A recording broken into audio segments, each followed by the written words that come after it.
Ton père est un cuisinier de nouilles frites. Ta mère tient un stand. Mais toi, tu es celui qui dort en classe. Quand cette beauté non polluée par le savoir réapparaît sur ton visage, ton professeur a appelé ton père. Prends la poêle. Je te dis de prendre la poêle. À ce moment-là, dans le quartier animé de la ville magique, devant un stand de riz frit, de nombreux étudiants regardent avec le sourire. Le propriétaire du stand de riz frit l'éduque à sa manière. Mon fils, je veux juste que tu essaies. C'est ce que tu sèmes ou le poids de tes études. Étudie sérieusement. Pour ne pas finir comme moi, ton père, qui ne peut que faire du riz frit pour gagner sa vie. Tu es soudain devenu silencieux. Sinon, commence à apprendre à faire du riz frit maintenant. Pour éviter des décennies de détours. Qui sait si tu trouveras un emploi après l'obtention de ton diplôme. Si tu devras revenir pour hériter de l'affaire de ton père. Inattendu, ton idée vient juste de tomber. Une voix mécanique résonne dans ton esprit. Système de niveau maximum détecte que l'hôte est qualifié. En cours de liaison. Liaison réussie, paquet de démarrage, période de protection pour débutants. L'hôte peut bénéficier de la période de protection pour débutants avant l'âge adulte. La mission du système est de faire frire 5 portions de riz pour un étudiant fragile. Écoute le son de l'alerte dans ta tête. Tu es surpris, le jeune homme est arrivé. Je pensais qu'il viendrait seulement après ma majorité.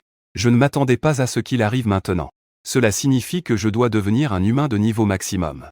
Et il y a une période de protection pour les débutants. En y pensant, tu demandes au jeune homme. Comment ça fonctionne, cette protection pour les débutants? Tant que je ne suis pas majeur, je peux faire des bêtises. Si je meurs, c'est de ma faute. Après avoir dit cela, une quantité énorme d'expérience de cuisson de riz frit inonde ton esprit. Quels assaisonnements mettre? Quand les ajouter? Même les techniques pour manier la poêle sont là. La mission du système est de préparer 5 portions de riz frit pour des étudiants universitaires. Tu sens que c'est une opportunité. Car le temps pour accomplir la mission n'est que de 24 heures. Et à ce moment-là, les étudiants universitaires ne peuvent plus attendre le patron. Mon riz frit légèrement épicé peut-il être prêt plus vite? J'ai encore des cours à réviser. Papa Gussen répond immédiatement. D'accord, je vais vous le préparer tout de suite. En disant cela, il commence à laver la poêle pour préparer le riz frit.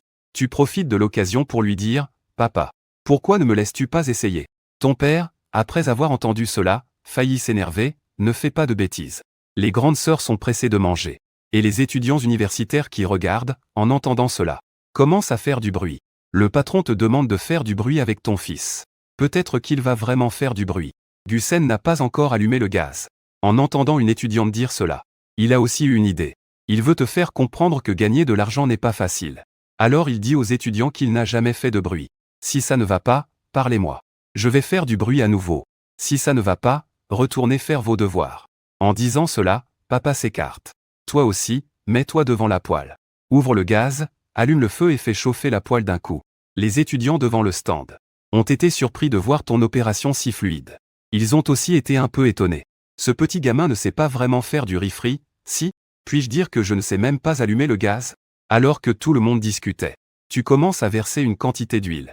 L'huile chaude, tu mets les œufs. Ajoute le riz et les ingrédients. Puis tu demandes à l'étudiante qui est en direct. Ça doit être épicé, non?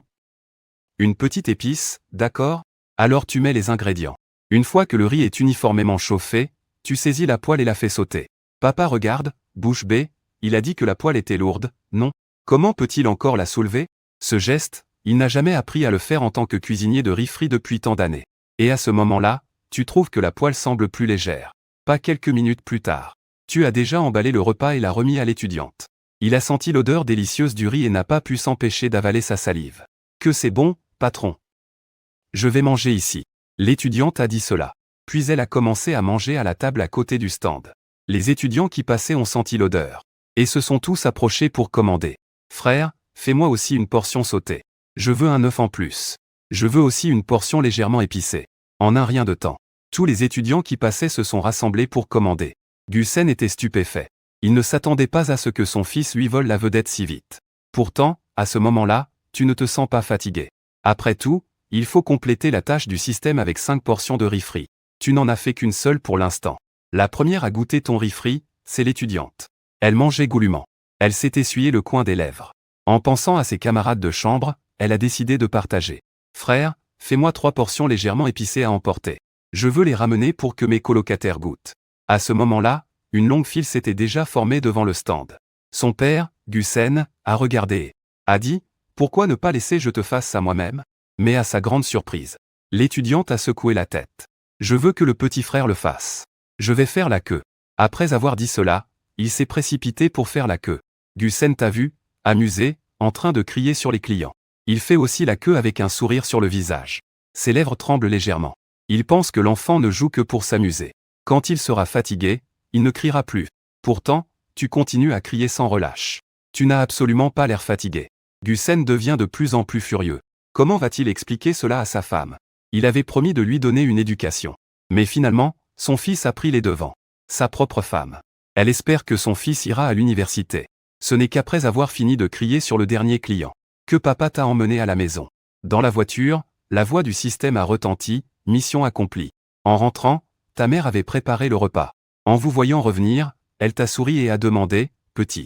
Ton père ne gagne pas facilement de l'argent, n'est-ce pas? Après avoir entendu cela, tu as répondu, ça va, je suppose. Après tout. Aujourd'hui, c'est toi qui as remplacé ton père en criant toute la nuit. Jusqu'à l'heure du coucher. Tes parents ont vu sur Douyin la vidéo de toi. En train de faire du riz-frit aujourd'hui. Le titre portait le surnom de petit frère. La vidéo a reçu plus de 100 000 likes. Ta mère a vu dans la vidéo comment tu faisais le riz-frit avec aisance. Les animaux sont surpris que tu emmènes ta tante faire des ventes. Ce ne serait pas qu'on l'appelle tous pour faire du riz-frit, non? Le lendemain, après l'école. Gusen t'attendait déjà à la porte de l'école. En chemin, il te demande si le professeur a donné des devoirs aujourd'hui. Il en a donné, mais après l'avoir entendu, il ne pose pas plus de questions. Après t'avoir récupéré, il t'emmène faire des ventes. De retour à la maison, tu regardes le système qui n'a pas bougé de toute la journée. Tu te dis que ce jeune homme pourrait publier des missions. Peut-être que ça ne se déclenche que sur le stand. Après tout, hier, c'est sur le stand que ça a commencé. Alors tu presses ton père en disant « Allons faire des ventes ». Gusen reste figé en entendant ça. Quel enfant presse ses parents pour sortir? Tu devrais rester à la maison pour faire tes devoirs en attendant le retour de ta mère. Aujourd'hui, tu n'as pas besoin d'aller faire des ventes avec moi. Il ne veut clairement pas que tu deviennes accro au riz-frit. À peine au primaire, tu dois déjà hériter de son savoir-faire. Ça, ce n'est pas possible. J'irai là-bas faire mes devoirs. Ça ne t'empêche pas de faire du riz-frit. Papa réfléchit un moment. Après tout, ta mère n'est pas encore rentrée du travail. Laisser un enfant seul à la maison, ce n'est pas rassurant. Il dit donc, prends tes devoirs et viens avec moi. Après avoir dit cela, il t'emmène en bas vers l'université. Vers le stand de riz-frit à proximité. Une fois arrivé sur place, papa te prépare un bureau pour faire tes devoirs. Je commence à laver les casseroles et à préparer les ingrédients. Tu t'assois et commences à faire tes devoirs. Le petit gars n'a toujours pas publié de mission. Tu n'es pas pressé non plus. Au bout d'un moment, c'est l'heure de sortie des étudiants. Quelques étudiantes familières sortent de l'université. Elles se dirigent directement vers le stand de papa. Papa voit que les étudiantes familières sont arrivées. Il prend la spatule, prêt à commencer à faire du riz-frit. Est-ce qu'on ajoute des œufs aujourd'hui? Qui sait? Elle ne lui prête pas attention. Elle cherche ton patron. Où est le petit gars? Ce que tu fais n'est pas bon. Le petit gars fait mieux. Après avoir entendu cela, papa se sent un peu mal. Je fais moins bien que mon fils en riz-frit. Où est-ce qu'il va mettre sa fierté? Dépêche-toi, dépêche-toi. Nous voulons manger le riz-frit du petit gars. Sans son riz-frit, je préfère avoir faim aujourd'hui. Oui, oui, oui, mourir de faim devant ton stand. Des paroles exagérées.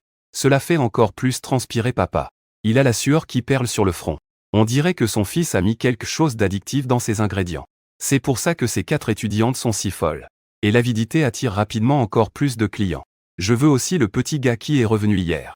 Avec des œufs dans le riz-frit. Tout le monde commence à payer. Peu importe si tu es là ou non. Il demande à ce que tu fasses frémir. Papa est encore plus surpris. Sa maintenant la poêle tremble. Ces gars-là viennent pour son fils. Veulent-ils que son fils commence directement? Plus tard, après l'université, en cherchant un emploi. Il dira directement combien d'années d'expérience en friture il a. À ce moment-là, la voix de Tongzi résonne dans ta tête digne. La mission d'aujourd'hui est de faire écrire les devoirs à la Odeng. Hôte, fait frémir. Tongzi ne se comporte pas comme un humain non plus. Fais écrire les devoirs à la Odeng. Toi, fais frémir. Échange de rôle. Ce n'est pas le père dans l'autre sens? Mais tu n'as d'autre choix que de te pencher et de dire à papa, papa, laisse-moi faire le bruit. Les clients te voient sortir la tête. Ils commencent tous à crier, ce n'est pas le petit frère?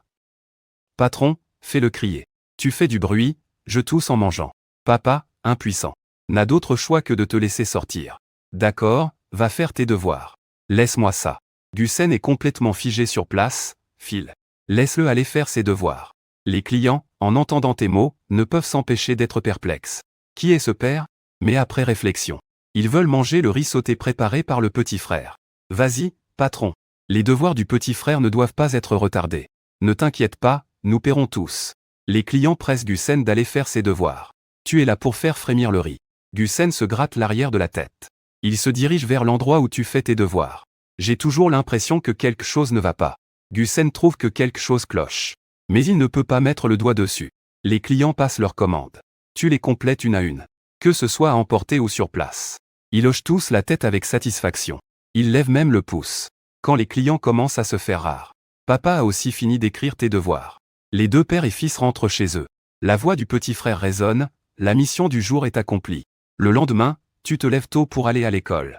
Comme l'école est proche. Depuis que tu es en 3e année, tu laisses rarement tes parents t'accompagner.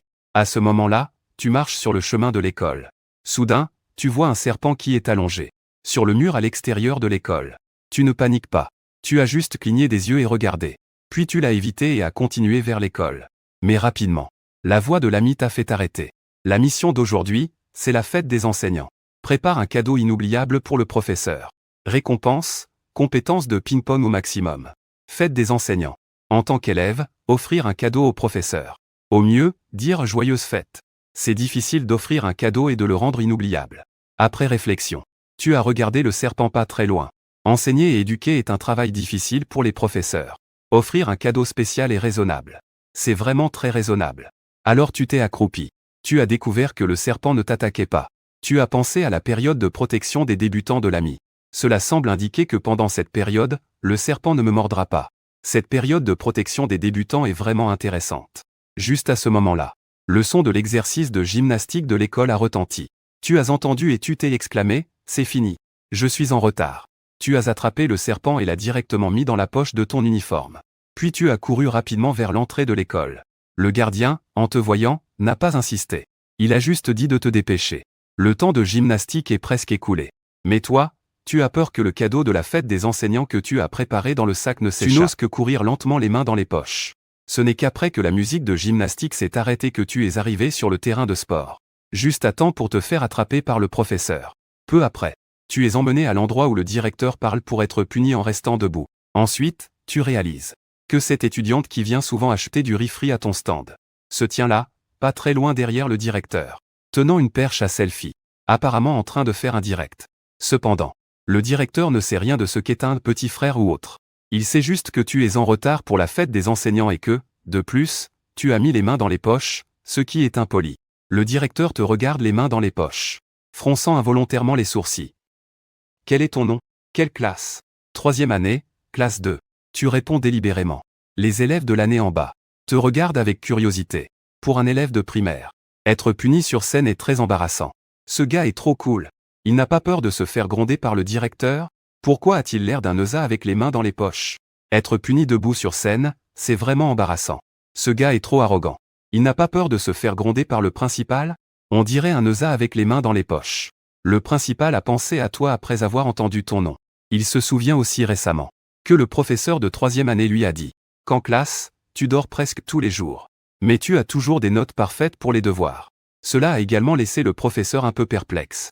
Le principal t'observe. Il pense juste que ton attitude est le problème. Tiens-toi bien. D'abord, explique-moi pourquoi tu es en retard. Le principal veut entendre comment tu vas te défendre. Les raisons des retards des élèves du primaire sont généralement inventées. Et souvent, ils ne savent même pas comment les inventer. J'étais sur le chemin tout à l'heure. Je devais préparer un cadeau pour la fête des enseignants. Donc, j'ai pris un peu de temps. Tu ne te défends pas vraiment. Après tout, la tâche donnée par le garçon en robe est de donner aux enseignants un cadeau inoubliable pour la fête des enseignants. C'est vrai que j'ai hésité longtemps à cause de ça. Mais les professeurs présents et le principal, ainsi que la jeune étudiante qui est en direct, sont tous un peu surpris. Ce petit gars se justifie avec cette raison pour son retard? L'intention est là, c'est ce qui compte. Au moins, tu te souviens que c'est la fête des enseignants aujourd'hui. Le professeur de ta classe de langue a également parlé de tes performances. C'est celui que j'ai enseigné dans cette classe. C'est la classe que j'enseigne. Vous trouvez ça étrange? À chaque cours, il est allongé en bas en train de dormir. Mais il réussit toujours à obtenir des notes parfaites pour les devoirs. Et c'est entièrement de son propre fait. Les paroles du professeur de langue laissent les autres enseignants perplexes. Comment peut-on apprendre quelque chose sans même écouter en cours? Alors, est-ce qu'il est vraiment étrange? J'ai demandé à ses parents. Ses parents ont tous dit que c'était lui qui avait fait ses devoirs tout seul, et qu'il n'avait pas besoin de tutorat. Les enseignants étaient également un peu surpris en regardant. Ça semble vraiment irrationnel. Finalement, tu es toujours là, les mains dans les poches, debout sur la scène. Discuté par les enseignants. Le serpent dans ta poche reste tranquillement là. Tu penses dans ton cœur à comment montrer ton cadeau spécial aux enseignants.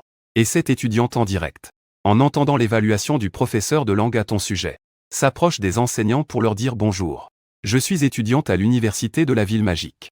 Je m'appelle Chouya. Je suis ici pour réaliser un projet de pratique en direct. Après avoir entendu cela, les enseignants répondent poliment. En passant, ils discutent de la diversité des projets pratiques des étudiants d'aujourd'hui. Oui, c'est l'ère d'Internet, n'est-ce pas? Chouya dit en souriant au directeur. Chouya a dit en riant au directeur. J'ai entendu dire que tu préparais un cadeau pour la fête des enseignants sur le chemin. Après être arrivé en retard, il était également un peu surpris. Il pense que les enfants de 3e année sont vraiment si compréhensifs.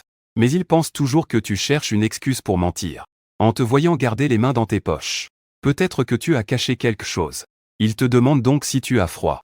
Garder les mains dans les poches, ce n'est pas très convenable. Tu dis que tu es en retard parce que tu préparais un cadeau sur le chemin. Puis-je voir ce que tu as préparé comme cadeau? En entendant le directeur demander à voir ton cadeau préparé. Tu hésites un instant dans ton cœur. Tu lèves les yeux et demandes au directeur s'il veut vraiment voir. Tu as vraiment peur que le directeur ne dise rien en le voyant. Mais après l'avoir entendu, il tend directement la main. Pour que tu le sortes et que tout le monde puisse voir. En regardant la main du directeur, on dirait un ami d'enfance. Il tend la main pour partager des bâtonnets épicés, en mangeant la moitié. Dans l'école, les enseignants et les autres élèves tournent tous les regards vers toi. Tout le monde veut savoir quelle surprise tu as préparée pour le professeur. Et Chouya en direct tourne également la caméra vers toi. Rapidement, tu relèves à nouveau les yeux vers le directeur et dis d'accord. Une fois que tu as dit cela, tu n'hésites plus. Tu sors directement de ta poche ce court serpent à queue. Le directeur a jeté un coup d'œil et a d'abord pensé que c'était un faux serpent. Mais en un instant, en voyant le serpent se tortiller dans ta main, la tête du serpent semble chercher quelque chose en se dandinant. Le principal a presque remarqué que ce serpent avait les yeux double paupières. Ou simple paupières. Il a tellement eu peur qu'il a reculé, c'est ce qu'on appelle une surprise, un serpent venimeux. T'es toxique, dépêche-toi de le jeter. Le directeur, paniqué, a même reconnu que c'était un serpent venimeux. J'ai peur que tu te fasses mordre et que ta vie s'achève. Les élèves au premier rang ont vraiment vu le serpent tirer la langue. Tu as eu si peur que tu as couru en arrière. Une agitation s'est immédiatement répandue dans l'école. Tout le monde s'est éloigné vers le terrain de sport. Ils gardent leur distance avec toi. À ce moment-là, tu tiens le serpent dans ta main et ne l'as pas lâché. Tu te dis que le jeune héros a une période de protection pour les débutants. Ce serpent ne va pas te mordre. Si je le lâche, ça sera encore plus dangereux. Alors tu remets directement le serpent dans la poche de ton uniforme. Tu retrouves à nouveau cette posture avec les mains dans les poches. Les autres enseignants, en voyant cela, ont eu des sueurs froides. Peu après, un agent de sécurité, tenant un sac en toile, arrive en courant. Vite, mets-le dedans. Il tient nerveusement l'ouverture du sac. En entendant les enseignants parler de leurs intentions. Quand on a dit qu'on allait mettre le cadeau dedans, tu te dis, la mission du jeune héros doit être considérée comme accomplie, non? Cela va certainement marquer le directeur pour toute sa vie. Alors tu sors le serpent venimeux de ta poche. Tu le mets dans le sac en toile. L'agent de sécurité te regarde avec admiration et dit, bon petit gars, tu oses attraper ce serpent venimeux. Incroyable, tu ne t'es même pas fait mordre. Cela peut être considéré comme un miracle. Après la surprise résolue, le directeur a demandé aux élèves de retourner en classe. Tandis que toi, tu as été conduit au bureau. Une fois assis, le directeur a dit à l'enseignant principal, Monsieur Chen, de téléphoner aux parents pour qu'ils viennent. Peu après, ton père, Gusen, est arrivé. En entendant que tu avais amené un serpent venimeux à l'école, il a immédiatement retenu son souffle. Quoi? Tu as osé attraper un serpent venimeux à main nue? Gusen te regardait, bouche bée. Puis il a examiné attentivement tes mains, pour s'assurer que tu n'avais pas été mordu. Monsieur Chen et Chouya ont également expliqué que tu n'avais pas été mordu. Nous avons vérifié. Chouya a même ajouté que cela faisait un bon moment que la langue du serpent était isolée. Si tu avais vraiment été mordu, tu devrais être à l'hôpital maintenant. Après avoir entendu leurs paroles, Gusen a poussé un soupir de soulagement. Il s'est rapidement excusé auprès du directeur. Après tout, un enfant qui amène un serpent venimeux à l'école, c'est vraiment un problème pour l'école. Si quelqu'un avait été mordu, les conséquences auraient été désastreuses. En imaginant cela, l'heure des cours est bientôt arrivée. Monsieur Chen, accompagné de Chouya. Et toi, vous avez quitté le bureau du directeur. Chouya a proposé de faire un direct dans notre classe. À cause du direct. Puis-je assister à votre cours? Cela ne perturbera pas leur apprentissage. Monsieur Chen n'a pas non plus refusé. Justement, le premier cours est le mien. Suis-moi. Ainsi, tu es arrivé en classe avec Chouya. Mais à peine entré, tu entends quelqu'un pleurer. Monsieur Chen s'approche de l'élève qui pleure. Il demande à son camarade de table, Tang QQ, ce qui se passe. Le camarade explique, c'est comme ça, monsieur. Tout à l'heure, lors de la dispersion, il est allé au petit magasin près de la porte de l'école pour acheter des friandises. Et a croisé le gardien qui agite un sac contenant un serpent. Juste devant lui. Cela l'a effrayé. Il a une peur bleue des serpents. Monsieur Chen se tient le front, encore ce serpent. Il regarde les élèves au dernier rang. Sans rien dire.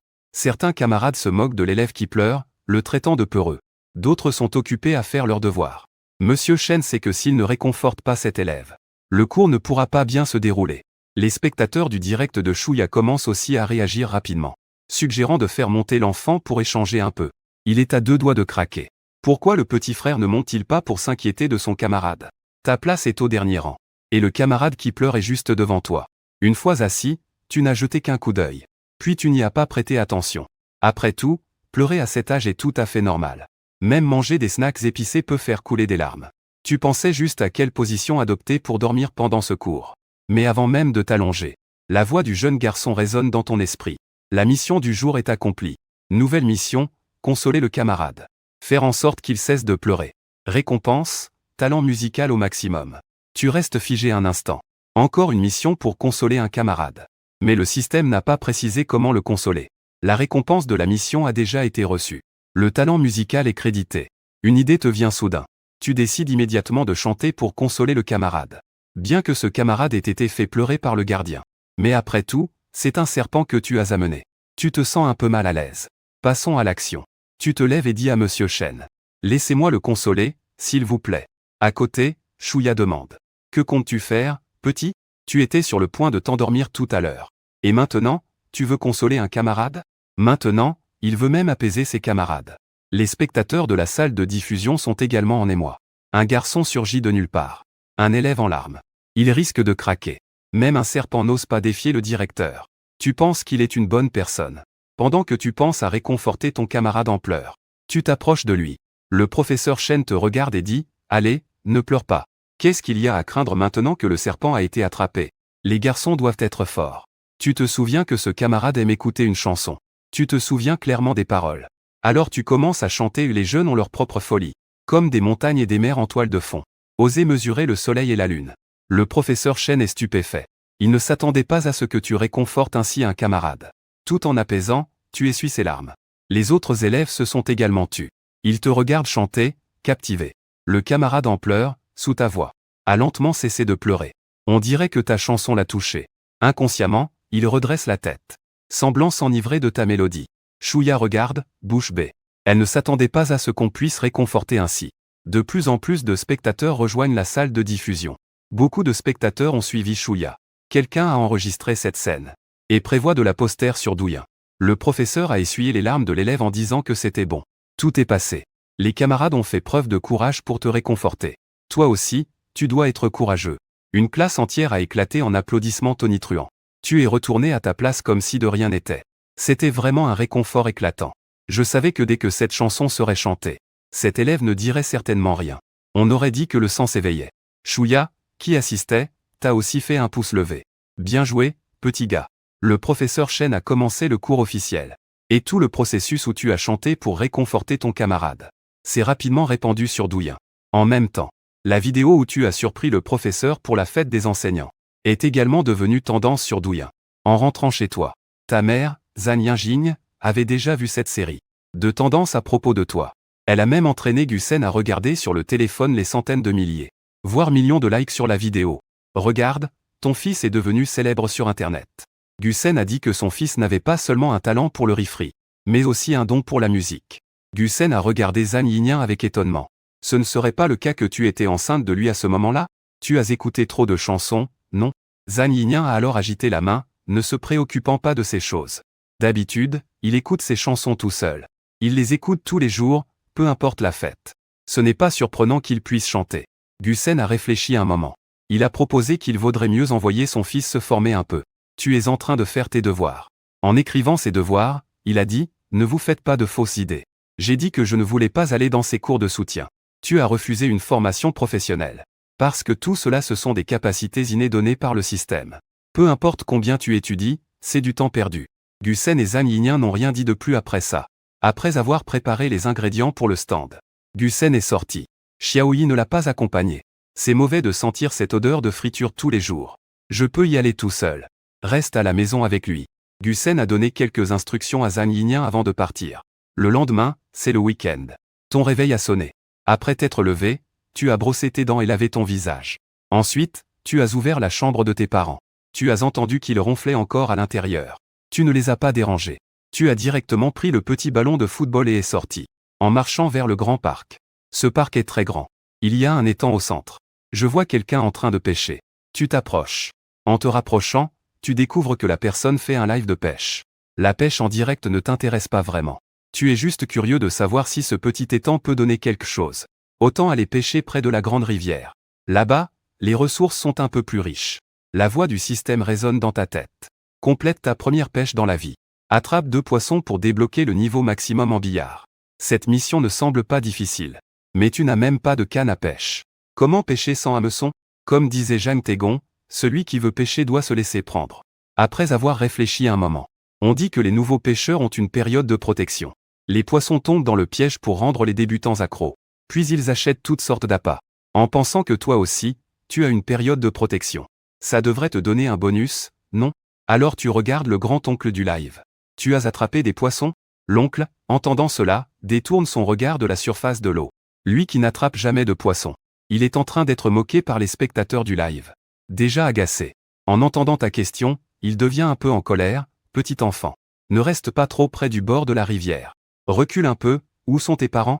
Reculez de quelques pas et dites qu'ils sont à la maison. Puis-je emprunter un hameçon? Je veux aussi pêcher. Mais le vieil homme a froncé les sourcils. Et a catégoriquement refusé de prêter. Que faire s'il arrive quelque chose? Que peut bien pêcher un enfant? Rentrez chez vous et faites vos devoirs. En entendant cela, tu ne dis rien de plus. Après tout, ne pas prêter est une question de principe. Ce n'est pas comme si tu lui devais quelque chose. Mais courir partout est trop ennuyeux. Autant essayer d'abord ta chance. Qui sait, tu pourrais attraper un poisson. Alors tu t'assois sur la pelouse. Près de la rivière, tu plonges un doigt dans l'eau. Tu fais quelques mouvements à la surface. Pour créer l'illusion qu'un être vivant est tombé à l'eau. Le vieil homme à côté te regarde faire. Il secoue la tête en riant, en utilisant son doigt pour pêcher. Même Jang Tae-gong avait au moins une canne à pêche. Mais à ta grande surprise, au bout d'un moment, un poisson mord soudainement ton doigt. Tu utilises rapidement l'autre doigt pour saisir la bouche du poisson. Et tu le sors pour le jeter sur la rive. Le vieil homme, entendant le bruit, tourne immédiatement son regard vers toi. Et quand il voit que tu as pêché un poisson d'une seule main, il reste silencieux. Tout à l'heure, il disait en direct qu'il n'y avait pas de poisson ici. La face un peu en feu. Avant, il était souvent moqué par les internautes en disant qu'il était un pilote de chasse. Mais maintenant, je vois que tu n'as même pas besoin d'hameçon pour sauver le poisson. Le vieux monsieur était un peu agité. Ce poisson, peut-être qu'il n'est pas très intelligent. Les poissons intelligents ne mordent jamais, n'est-ce pas? Soit il n'est pas très intelligent, soit ce poisson est un piranha. Puis il força un sourire et te dit, petit. Ce poisson est un piranha, n'est-ce pas? Immangeable. Donne-le à l'oncle pour qu'il s'en occupe. Tu tiens le poisson devant lui en souriant et dis, tonton. Il ne me mord pas. Ma maman dit que c'est une carpe. Tonton, pourquoi ta boîte à poissons est-elle vide? On dirait que les poissons sont trop malins, n'est-ce pas? Ta réplique a de nouveau plongé l'oncle dans le silence. Il était si en colère qu'il aurait presque voulu étrangler quelqu'un. Il marmonnait sans cesse, c'est l'enfant de qui? Y a-t-il quelqu'un pour gérer ça? Tu n'as pas envie de lui prêter attention et mets le poisson que tu viens de pêcher de côté. En pensant que ce poisson est déjà assez gros. Tu peux le cuisiner à la vapeur ou le faire braiser. Si tu en attrapes un autre, la mission sera accomplie. Tu pourras ramener à la maison un poisson braisé et un poisson à la vapeur. Alors tu continues vers le bord de l'eau, répétant l'opération précédente. L'oncle te voit toujours en train de pêcher comme tout à l'heure. Il reprend alors son air arrogant, l'air indomptable. Il pense que tu as juste eu de la chance d'attraper un poisson tout à l'heure. Il ne croit pas que cette méthode puisse fonctionner 2 fois. En voyant les spectateurs dans la salle de diffusion, il lui demande de consulter un petit enfant sur les méthodes de pêche, avec un air encore plus méprisant. Mais il ne s'attendait pas à te voir reproduire l'opération précédente. Après un moment, tu attrapes à nouveau un poisson. L'oncle reste à nouveau silencieux. À ce moment-là, la voix du système résonne dans ta tête, mission accomplie. En entendant que la mission est accomplie, tu déchires une branche de saule, en passant à travers les branchies de 2 poissons. De l'autre main, tu prends un ballon de football. Tu rentres chez toi après le travail pour manger du poisson. sans prêter attention à l'oncle qui te regarde avec envie. L'oncle ne peut que te regarder partir. Après ton départ, il n'a même plus touché à sa canne à pêche. Il se rend à l'endroit où tu as pêché à main nue. Regarde ses mains en silence un moment. Puis il plonge ses mains dans l'eau, reproduisant ton opération. Ses mains font des éclaboussures dans l'eau. Les spectateurs de la salle de diffusion rient et se moquent. Tu vas nous faire mourir de rire. Grand idiot, que fais-tu là? L'oncle, arrête ça. Les enfants ont-ils une protection pour débutants? C'est embarrassant, les enfants vont rire de toi. Le vieil homme a essayé pendant un bon moment mais n'a toujours pas attrapé de poisson. Il commence à douter. Se demande si quelque chose a mal tourné à une étape. Pendant ce temps, tu marches fièrement dans le parc avec ton poisson. Le vieux monsieur qui faisait du tai chi tout à l'heure s'est arrêté en riant en voyant le poisson que tu tiens. Il se souvient t'avoir vu juste assis dans le parc un moment, avant de sortir avec ce poisson. Il pense sûrement que tu as dû avoir une bonne prise. Peut-être qu'il y avait trop de gros poissons et qu'il t'en a donné un. D'habitude, ce vieux monsieur ne manque pas de regarder les vidéos des influenceurs de pêche sur Douyin. Il a vu que certains donnent des poissons gratuitement. Il se dit qu'il pourrait aussi en attraper quelques-uns. Alors le vieux monsieur se dirige lentement vers la rivière du parc. Une fois arrivé au bord de la rivière, en voyant le vieil homme accroupi au bord de l'eau, enroulant de l'appât sur ses mains, avant de le jeter dans la rivière, le vieux monsieur reste un instant perplexe. Est-ce que ça va vraiment attraper des poissons? Le vieil homme se retourne et voit que c'est un autre vieux. Il devient encore plus silencieux. Puis le vieux n'hésite pas à dire, « As-tu attrapé quelque chose? Une partie, juste un poisson. » Le vieil homme est complètement sans voix. Une partie pour une seule. Le grand homme est sans voix. Je pense que ce n'est pas pour détruire la maison, ça. Il n'y a pas de poisson ici. La réponse de l'oncle a fait penser à la Hautaine qu'il n'était pas honnête. Après tout à l'heure, il a vu de ses propres yeux que tu sortais du parc avec 2 poissons. Alors le vieux monsieur a mis sa main dans le dos. Il a dit avec un sourire sarcastique, « Si tu ne peux pas attraper de poisson, tu peux le dire, non? Pourquoi insister sur le fait qu'il n'y a pas de poisson? Je ne te vois pas comme quelqu'un qui pourrait attraper du poisson. » Après avoir dit cela, il est parti. L'oncle est resté silencieux à nouveau. Il se demandait qui il avait bien pu contrarier. Un moment, il se fait railler par un enfant. Un autre moment, il est moqué par un vieux monsieur, un vieux et un jeune. C'est vraiment insupportable. Les spectateurs dans la salle de diffusion se régalaient. Ils ont commenté, « Ah, faut-il être honnête si on ne peut pas attraper de poisson? Ça me fait vraiment rire à en perdre la tête. Prête un hameçon au petit, frère. Peut-être qu'il pourra t'apporter de la chance. Si tu n'es pas capable, ne blâme pas le chemin. » L'oncle, en voyant ces moqueries, se sentait encore plus mal. Il fixait la rivière du parc. Dans son esprit, il pensait que ce maudit poisson ne mordait pas à l'hameçon. Il venait le taquiner. Fatigué, qu'il disparaisse. Il a immédiatement sorti son téléphone pour appeler et organiser un service de pompage. C'est le vieux parc près du centre sportif. Apportez l'équipement de pompage. Peu importe le prix, je paierai. De l'autre côté, en rentrant chez toi, tu vois qu'il n'y a personne. En pensant que tes parents doivent sûrement te chercher. Tu accroches donc le poisson à la porte de la cuisine. Après t'être lavé les mains, tu prends la tablette de la maison. Tu envoies un message à papa en disant que tu es à la maison. Gusen et Zhang Yinyin sont au centre sportif. Ils te cherchent comme des fous. En voyant le message, ils soupirent de soulagement. Puis, ils courent rapidement vers chez toi. En te voyant sur le canapé en train de regarder la télévision. Les deux échangent un regard, pensant s'il s'agit d'un double match ou d'un simple. Mais finalement, ils abandonnent.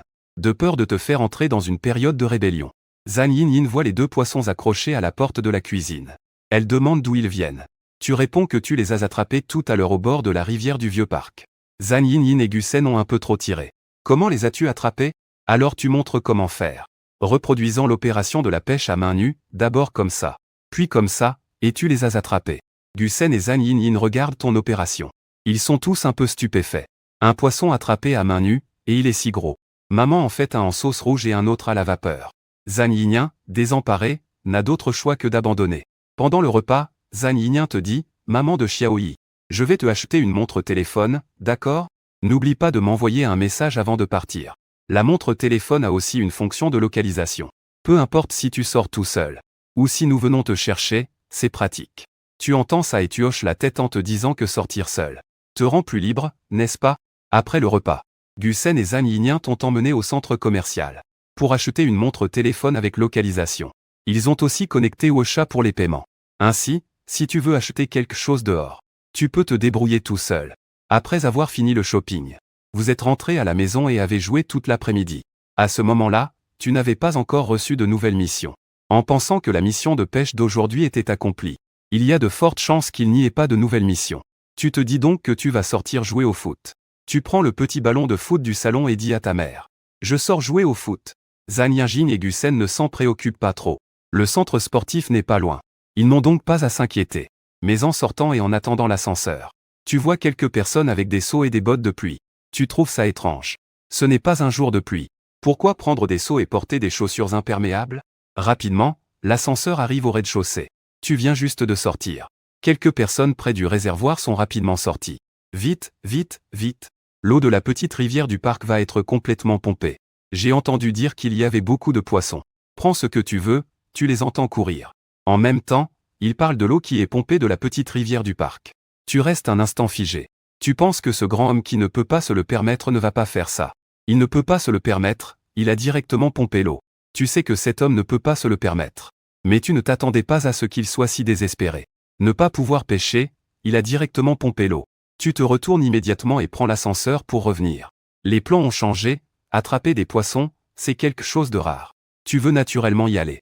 De retour chez toi, tu laisses le ballon de foot. Tu prends le petit seau de la maison et sors en courant.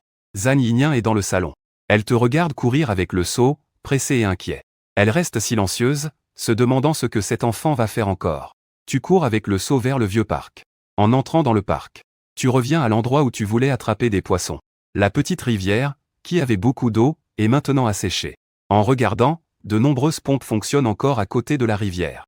Tu ne peux pas t'empêcher de dire que c'est impressionnant. L'efficacité de cette pompe est clairement visible. Cet homme est devenu impatient. En un rien de temps, il a presque pompé toute l'eau. L'eau a presque été pompée. Le vieil homme qui pêche en direct est maintenant entouré par la foule. Il met en garde ceux qui s'apprêtent à pêcher. Vous pouvez entrer dans l'eau. Mais faites très attention à votre sécurité. Attrapez les poissons comme bon vous semble. Mais rappelez-vous, si vous vous blessez, ne venez pas me demander de l'aide. Le vieil homme parle des consignes de sécurité aux personnes qui vont entrer dans l'eau. Cette petite rivière, il l'a réservée dans un accès de colère. Cela lui a coûté cher. Il a déjà payé, et la pluie a aussi déclaré que tout le monde pouvait en profiter. Mais il n'acceptera pas que quelqu'un vienne lui demander des comptes pour une blessure dans l'eau. Tout le monde doit assumer ses responsabilités. Sous les cris du vieil homme. Les curieux autour acquiescent tous. Ne vous inquiétez pas, nous avons tous mis des bottes de pluie. Vous êtes vraiment sympa. Tout à l'heure, venez chez moi, je vous ferai à manger. Le vieil homme ne perd pas de temps. Voyant que l'eau est presque à sec, il dit, allons-y, commençons. Si on attend plus longtemps, je vais laisser les pêcheurs s'en occuper. À peine ces mots prononcés, les gens autour commencent à entrer dans la rivière pour pêcher. À ce moment-là, voyant que tout le monde est dans l'eau, ils enlèvent aussi directement leurs chaussures sur la rive. Ils mettent leurs nouvelles montres dans leur poche. Pieds nus, ils entrent dans l'eau. Vous voulez essayer cette soi-disant période de protection pour les débutants. Pour voir si les petites blessures sont couvertes. Dans la boue. Qui sait s'il n'y a pas des morceaux de verre cachés. Alors ce grand-oncle t'a averti tout à l'heure. Mais je n'ai pas envie de changer de chaussures. Pas le temps d'expliquer. Voici le garçon pieuvre qui entre en scène. Même en marchant dans la boue, ça ne devrait pas trop salir. On en reparlera après avoir bien joué. On entre dans une zone où il y a encore un peu d'eau pour chercher des poissons. Et sur le rivage, l'oncle qui fait du direct voit la dernière personne qu'il voulait voir. Il a toujours l'impression que ta présence n'annonce rien de bon. Son regard est fixé sur toi. Et juste quand tu arrives dans la zone d'eau, un gros poisson se dirige vers toi. Directement dans tes bras, tout en force. Tu perds l'équilibre et tombes directement sur la surface de l'eau. Tu n'as qu'une pensée, c'est fini. Au départ, tu pensais juste toucher quelques poissons. Ça ne devrait pas te ramener tout sale. Mais maintenant, tu es déjà assis dans l'eau. Ce gros poisson, après avoir heurté, est tombé dans le seau à côté de toi. Tu te relèves et regardes le gros poisson qui cesse de lutter dans le seau. Tu es complètement abasourdi, c'est incroyable. D'abord une claque, puis il me donne sa vie. Et l'adulte qui est à côté, fou de pêche, te voit. Quelle chance incroyable. Le poisson vient directement à toi. Ce petit gars a de la chance. Tu ne fais même plus attention à tes mains, elles sont déjà sales. C'est en étant trop prudent que pêcher devient ennuyeux. À ce moment-là, un oncle qui faisait un direct pas loin a vu la scène où tu as été projeté à la surface de l'eau par un poisson. Et a aussi éclaté de rire. Ah, mais à la seconde suivante. En voyant ce gros poisson te frapper à la tête avec précision. Son sourire s'est figé. Tu continues à chercher des poissons dans l'eau, espérant attraper quelques petits poissons aux crevettes. Mais en marchant, tu as l'impression de marcher sur quelque chose de dur. Alors tu t'es accroupi, tendant la main pour toucher ce qui était sous tes pieds. Objet dangereux détecté. Veuillez le traiter avec soin. Récompense de mission, compétence maximale en badminton. La voix du système t'a fait hésiter un instant. Mais tu as quand même sorti l'objet de la boue. Tu l'as nettoyé à la surface de l'eau. En ne regardant pas, tu ne savais pas. Mais en voyant, tu as eu un choc. Ce n'est pas un obus comme dans les séries télévisées? En le voyant, tu n'as pas paniqué. Après tout, cet obus a dû tremper depuis un moment. Tu te dis qu'il ne va probablement pas exploser. Après avoir mis l'obus dans le seau, tu as continué à chercher des poissons. Mais tu ne t'attendais pas à ce qu'après quelques pas, tu marches à nouveau sur quelque chose de dur. Tu l'as encore sorti. Tu l'as de nouveau nettoyé à la surface de l'eau. En le voyant, pas un bruit. Cette fois, ce que tu as sorti, c'est une grenade melon. Tu restes un instant figé. Tu la remets dans le seau. À ce rythme, ça ne va pas le faire. On ne sait pas ce que tu pourrais encore trouver. Il y a encore tant de gens qui fouillent. On ne sait pas qui pourrait encore tomber sur une surprise. Autant mettre la grenade dans le seau et s'en aller en courant. Tu as une période de protection pour les débutants. Tu n'as pas à t'inquiéter pour ça. Mais il vaut mieux que tu trouves un moyen de t'en débarrasser. Des choses surprises sur le seau à terre. Tu réfléchis un moment. Pourquoi ne pas l'apporter à l'école comme un grand cadeau pour le directeur? C'est une bonne chose, après tout. En le remettant, qui sait quel prix tu pourrais recevoir? Le directeur Somme est plutôt sympa. Mais tu as un petit moment de réflexion. Tu te souviens de l'incident de cadeau la dernière fois avec le directeur. Il t'a mis en garde. Il ne faut pas apporter des choses étranges à l'école. Et puis, aujourd'hui, c'est encore le week-end. Le directeur ne doit pas être là. Rapidement. Tu te souviens du poste de police pas loin de chez toi. Même si tu trouves un centime, tu dois le remettre au policier. Là, tu as trouvé une plaque. Trouver un obus, ça doit être remis au policier aussi. Une fois que tu as un but, tu prends le seau et te diriges vers le poste de police. Il n'y a personne en faction devant le poste de police. Tu es entré dans le miroir.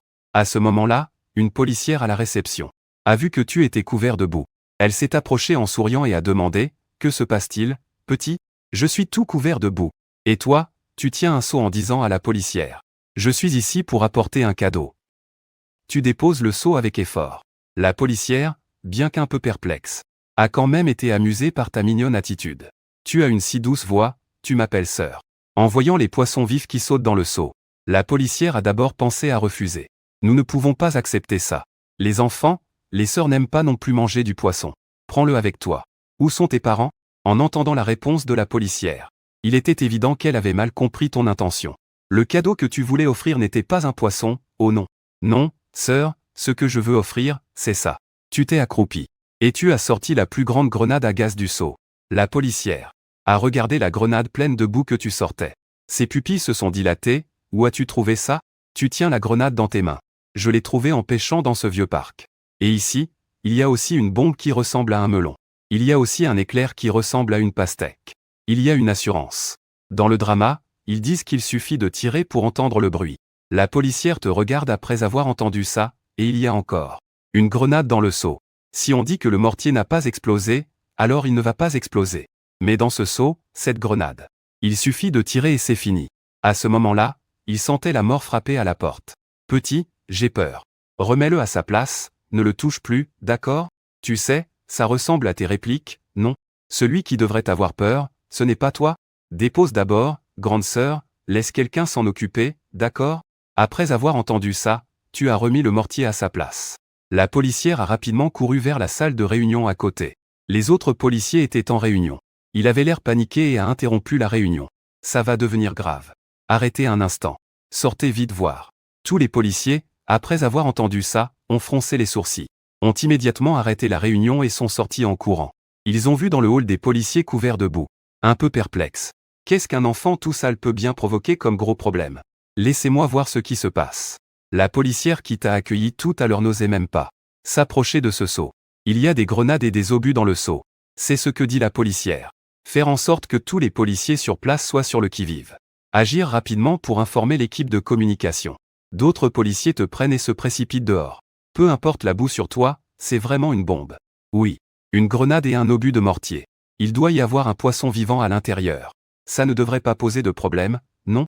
En entendant qu'il y a encore un poisson qui bouge à l'intérieur. Les policiers sur place sont devenus encore plus nerveux. Si le poisson fait exploser la grenade, l'obus de mortier explosera aussi. Si ça explose, tout ce coin va s'envoler. Mais ils n'ont pas d'équipement professionnel.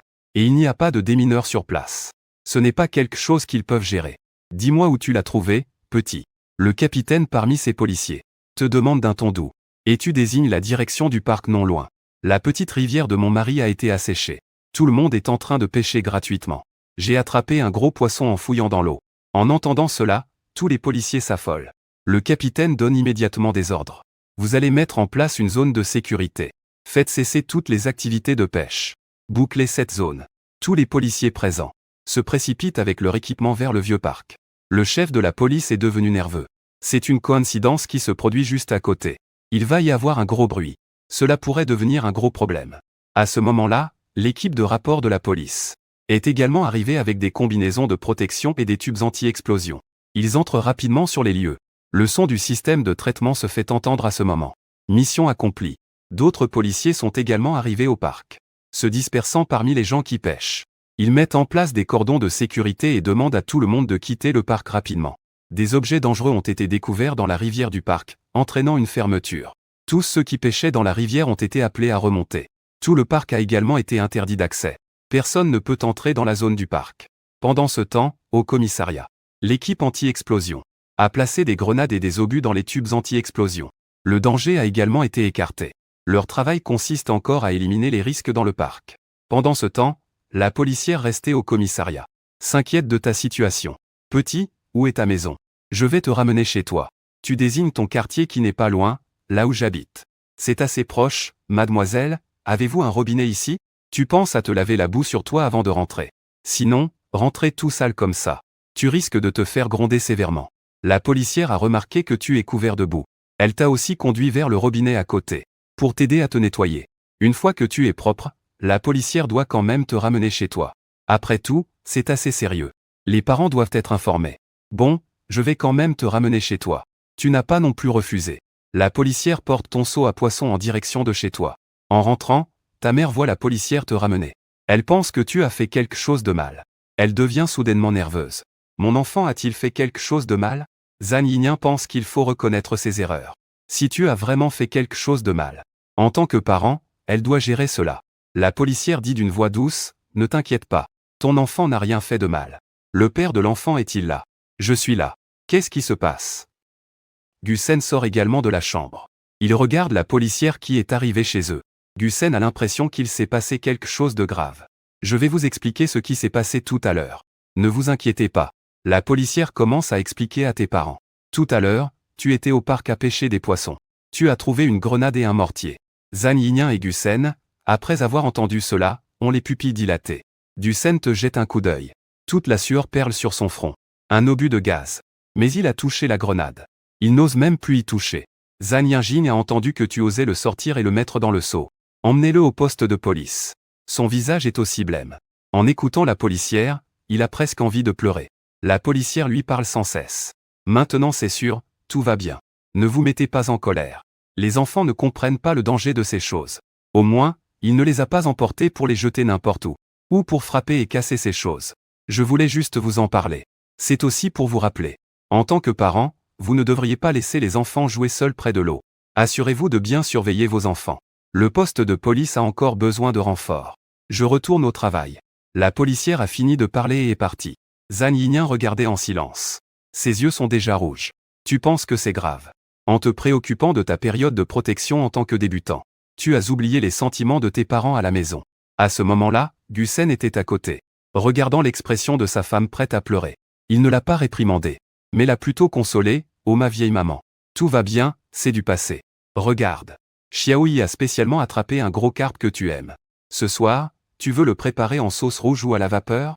Je vais te le faire. Gusen a pris le seau pour Zhang Yinyan. Il a vu le domaine du grand gars. Zhang Yinyan reste silencieuse. Il se demande même si ce n'est pas l'ancêtre qui, sous terre, s'est cogné la tête pour te protéger. Zhang Yinyan te regarde et dit, promets à maman de ne plus faire de choses dangereuses, d'accord?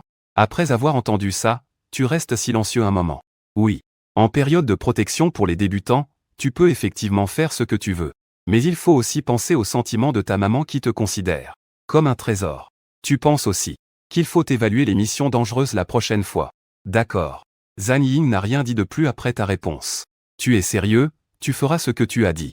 Gusen voit que l'ambiance s'est détendue. Je vais préparer à manger. À la vapeur ou en sauce rouge? En sauce rouge, après le dîner. Ta famille est devant la télévision, regardant les nouvelles d'aujourd'hui sur Magic City TV.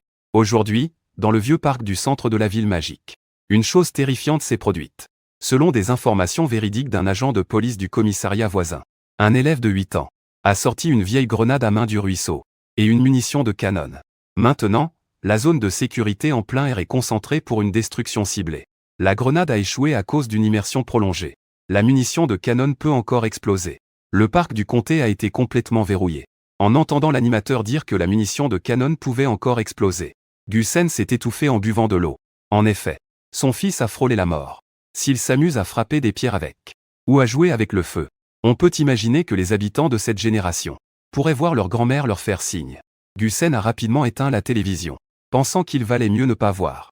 Mais en ouvrant son téléphone, les tendances de recherche sur son téléphone parlent toutes de son fils. Un jour, l'enfant a apporté une munition au commissariat. Effrayant les policiers, choqués. L'enfant a pêché. A trouvé une munition de canon de l'italien du 2e bataillon.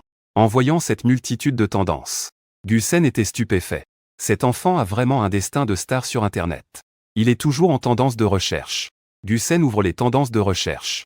La première est ta démonstration de pêche à main nue. Gusen est en fait curieux. Des 2 poissons que tu as ramenés ce midi. Il se souvient que tu as dit que tu as pêché sans hameçon. Il sait que son fils ne ment pas. Mais il n'arrive vraiment pas à croire qu'on peut pêcher à main nue. Mais en ouvrant la vidéo, il voit que tu touches l'eau et que les poissons mordent déjà. Gusen est resté silencieux, c'est possible ça. Les pupilles de Gusen se sont agrandies. Il regarde vers toi, qui joue avec ta montre connectée. Ce n'est pas comme si Jang Tae-gong pêchait en laissant les volontaires mordre. C'est plutôt comme si les poissons se jetaient sur l'hameçon. Gusen a regardé la vidéo plusieurs fois. Dans la section des commentaires de la vidéo, de nombreux pêcheurs expérimentés sont perplexes. Et concernant ta vidéo où tu touches un poisson et trouves une bombe, les commentaires sont encore plus animés. De nombreux internautes entendent le présentateur de nouvelles raconter que tu as trouvé une bombe en pêchant. Et en plus, ta vidéo où tu vas au poste de police avec la bombe a fait peur aux policières. Ils sont restés bouche bée toute la journée. La nouvelle génération d'enfants humains a-t-elle une protection pour les débutants? Est-ce si sérieux? Ah, quand j'entends la policière dire qu'elle a peur, je ne peux pas m'empêcher de rire. On dirait que les enfants n'ont pas peur du tout. Ou est-ce qu'il y a une période de protection pour les débutants? C'étaient tous des ancêtres de l'enfant dans le royaume des morts. Ils se sont tous inclinés devant le roi des enfers, ajoutant encore quelques centaines d'années de contrat de travail pour protéger cette plante toxique. Gusen a décidé de ne plus regarder ces nouvelles. Plus il regardait, plus il était inquiet. La nuit est passée. Le lendemain matin, ta mère t'a préparé le petit déjeuner très tôt. Elle avait peur que tu fasses encore une opération dangereuse. Alors elle t'a emmené à l'école. Tu n'as pas vraiment dit grand-chose. Tu es sorti avec ta mère. Elle t'a regardé entrer à l'école avec le petit déjeuner. Avant de partir, elle était rassurée. Aujourd'hui, tu n'es pas en retard. Sur le terrain de sport, les élèves sont tous alignés pour faire leur échauffement. Et tu as vu le directeur parler. À l'endroit où les enseignants se tiennent souvent, il y avait plusieurs personnes de plus avec des caméras et des micros. À l'arrière, il y avait la policière qui t'avait ramené hier. Tu avais l'impression que quelque chose n'allait pas. Le signal de l'échauffement a retenti, c'était encore une série de mouvements de gymnastique familiers. Tout le monde a fait son échauffement jusqu'à la fin du signal. Tout le monde a arrêté ses mouvements et s'est rangé en ligne. Le directeur a aussi toussé et s'est avancé. Bonjour les élèves. Aujourd'hui, il y a quelque chose d'important à dire. Concernant le vieux parc près du centre sportif. Hier soir, en regardant la télévision, vous devriez savoir ce qui s'est passé. Les mots du principal. Tous les élèves sur place sont en émoi. Qu'est-ce qui se passe? Le vieux parc n'est pas fermé? Hier, j'y suis allé et j'ai vu beaucoup de policiers. Je ne sais pas ce qui s'est passé. Il semblerait qu'une bombe ait été découverte. Une bombe. Oui, vraiment. J'ai entendu dire que c'était un jeune de notre âge qui a trouvé la bombe en pêchant dans la rivière. Quelqu'un sait ce qui se passe en bas? Certains ne comprennent pas non plus. Après tout, de nos jours, on regarde très peu les nouvelles. C'est soit la télévision, soit Genshin Impact. Qui a encore le temps de regarder les nouvelles? Certaines filles qui ont entendu parler de la bombe ont commencé à avoir peur sans s'en rendre compte. Bon, tout le monde au silence. On dirait que certains élèves regardent les nouvelles de temps en temps. D'autres élèves sont-ils en train d'étudier sérieusement? Ne pas regarder les nouvelles peut se comprendre. Le principal n'a pas continué à parler. Il se retourne pour regarder la policière derrière. À ce moment-là, la personne qui tenait la caméra a dirigé l'objectif vers la scène. La tardive Chouya a également ouvert son téléphone, se dirigeant vers les enseignants et les autres. Lorsqu'elle a commencé à diffuser en direct depuis les lieux, la policière s'est avancée au premier plan et a pris le micro. Bonjour les camarades. Hier, un grand événement s'est produit. Un camarade de la classe de 3e année, section 2, a trouvé dans la rivière asséchée du parc une vieille grenade et un obus. A remis ces objets dangereux au poste de police voisin. Les policiers se protègent, tout en protégeant de nombreux citoyens innocents. C'est vraiment courageux. Un exemple est juste à côté de nous. J'espère que vous apprendrez de lui. Viens ici, camarade. La policière a dit cela en le regardant dans la foule en bas. Elle l'a immédiatement reconnu. L'impression qu'il lui a laissée était vraiment profonde. Hier soir, en s'endormant, il a été réveillé par le bruit d'une explosion d'obus dans ses rêves. Il se souvient aussi de toi, tenant la tête de l'obus, te disant calmement qu'il avait un cadeau à lui offrir. À ce moment-là, de nombreux enseignants sur scène applaudissent pour t'encourager.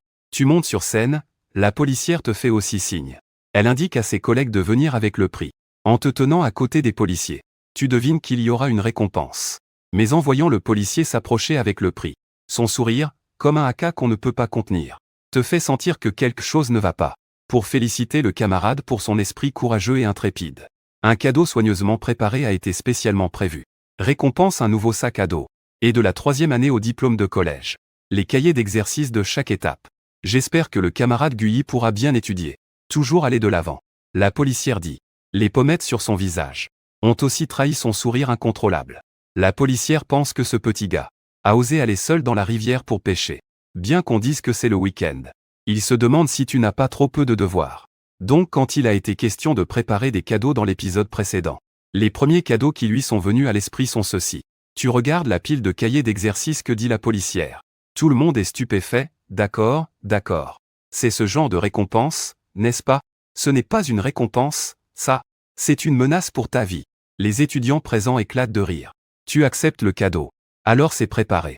L'animateur de la télévision s'approche avec la caméra et le micro pour t'interviewer. Camarade Guyi, peux-tu nous dire comment tu as trouvé une grenade et un obus dans la rivière du parc? Quel a été le processus? En entendant cette question, tu n'hésites pas à répondre sans aucune réserve. À ce moment-là, la rivière avait encore de l'eau le matin. Dans l'après-midi, un oncle étrange qui ne savait pas jouer à pomper l'eau. Alors je suis rentré chez moi pour prendre un seau et aller pêcher.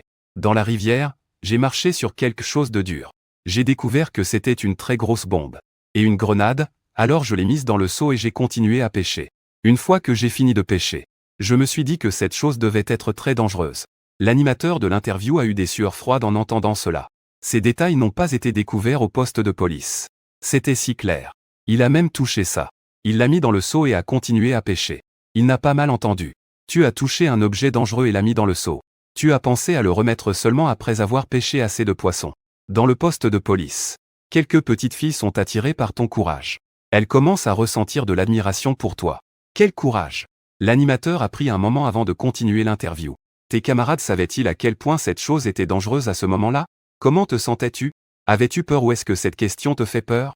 Non, non, non, tu as une protection de débutant de haut niveau. Comment pourrais-tu avoir peur? Je voulais même que le 2e bataillon sorte son italien pour voir si ça pouvait faire du bruit. Voyons si cette chose peut faire du bruit.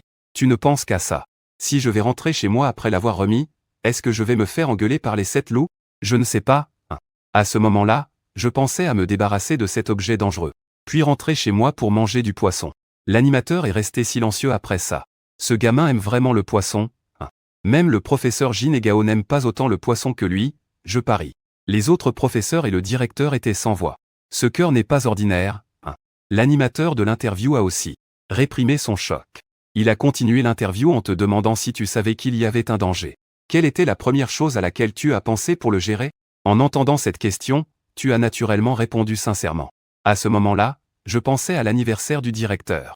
Je pensais à lui apporter un cadeau d'anniversaire à l'école.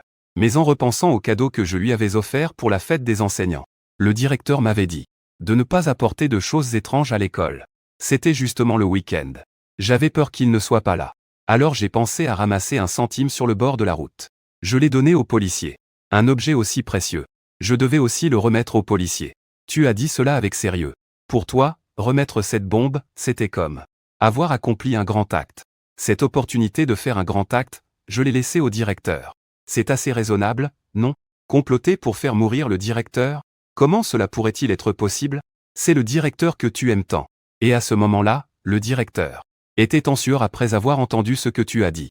Comment cela le concerne-t-il? Il veut vraiment offrir des obus et des grenades au directeur comme cadeau? Qu'est-ce qu'il a fait pour mériter ça? Avoir un si bon élève. C'est vraiment sa chance. Le directeur se souvient aussi de la dernière fois dans son bureau, où il t'a calmement dit de ne pas apporter de choses étranges à l'école. Il se réjouit aussi. C'est la meilleure décision qu'il ait jamais prise. Et à ce moment-là, le vice-directeur derrière lui, jura qu'il voyait pour la première fois une chance de promotion. Si proche à portée de main. Les spectateurs dans le live témoignent également que le directeur de cette école est passé d'une fierté et d'une joie initiale à un visage plein d'espoir et de lumière, puis maintenant à une mine soucieuse. Il est complètement perdu. Avec ce que tu as fait, toute l'école est en émoi. L'animateur jette un coup d'œil au directeur, dont l'expression est complexe. Je ne peux aussi pas tenir le coup. Cet enfant n'est vraiment pas comparable à un enfant ordinaire. C'est incroyable. L'intervieweur regarde le directeur, faisant signe au directeur de continuer la réunion. Sa première phase de travail est terminée. Attendre. La réunion doit se dérouler selon les instructions des dirigeants de la chaîne de télévision.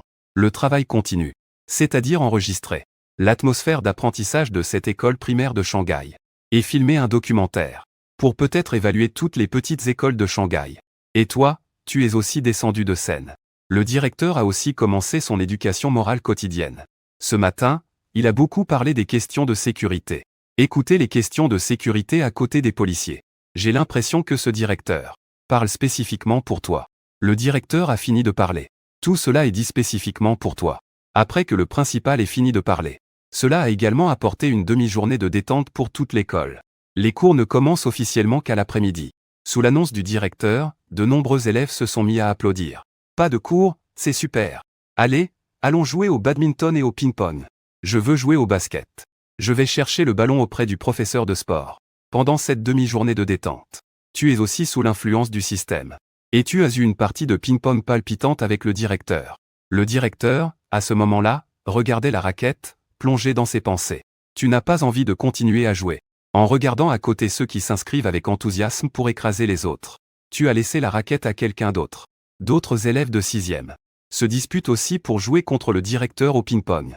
Toi et Chouya êtes sur le terrain, regardant les élèves des autres classes et niveaux monter à tour de rôle pour défier le directeur.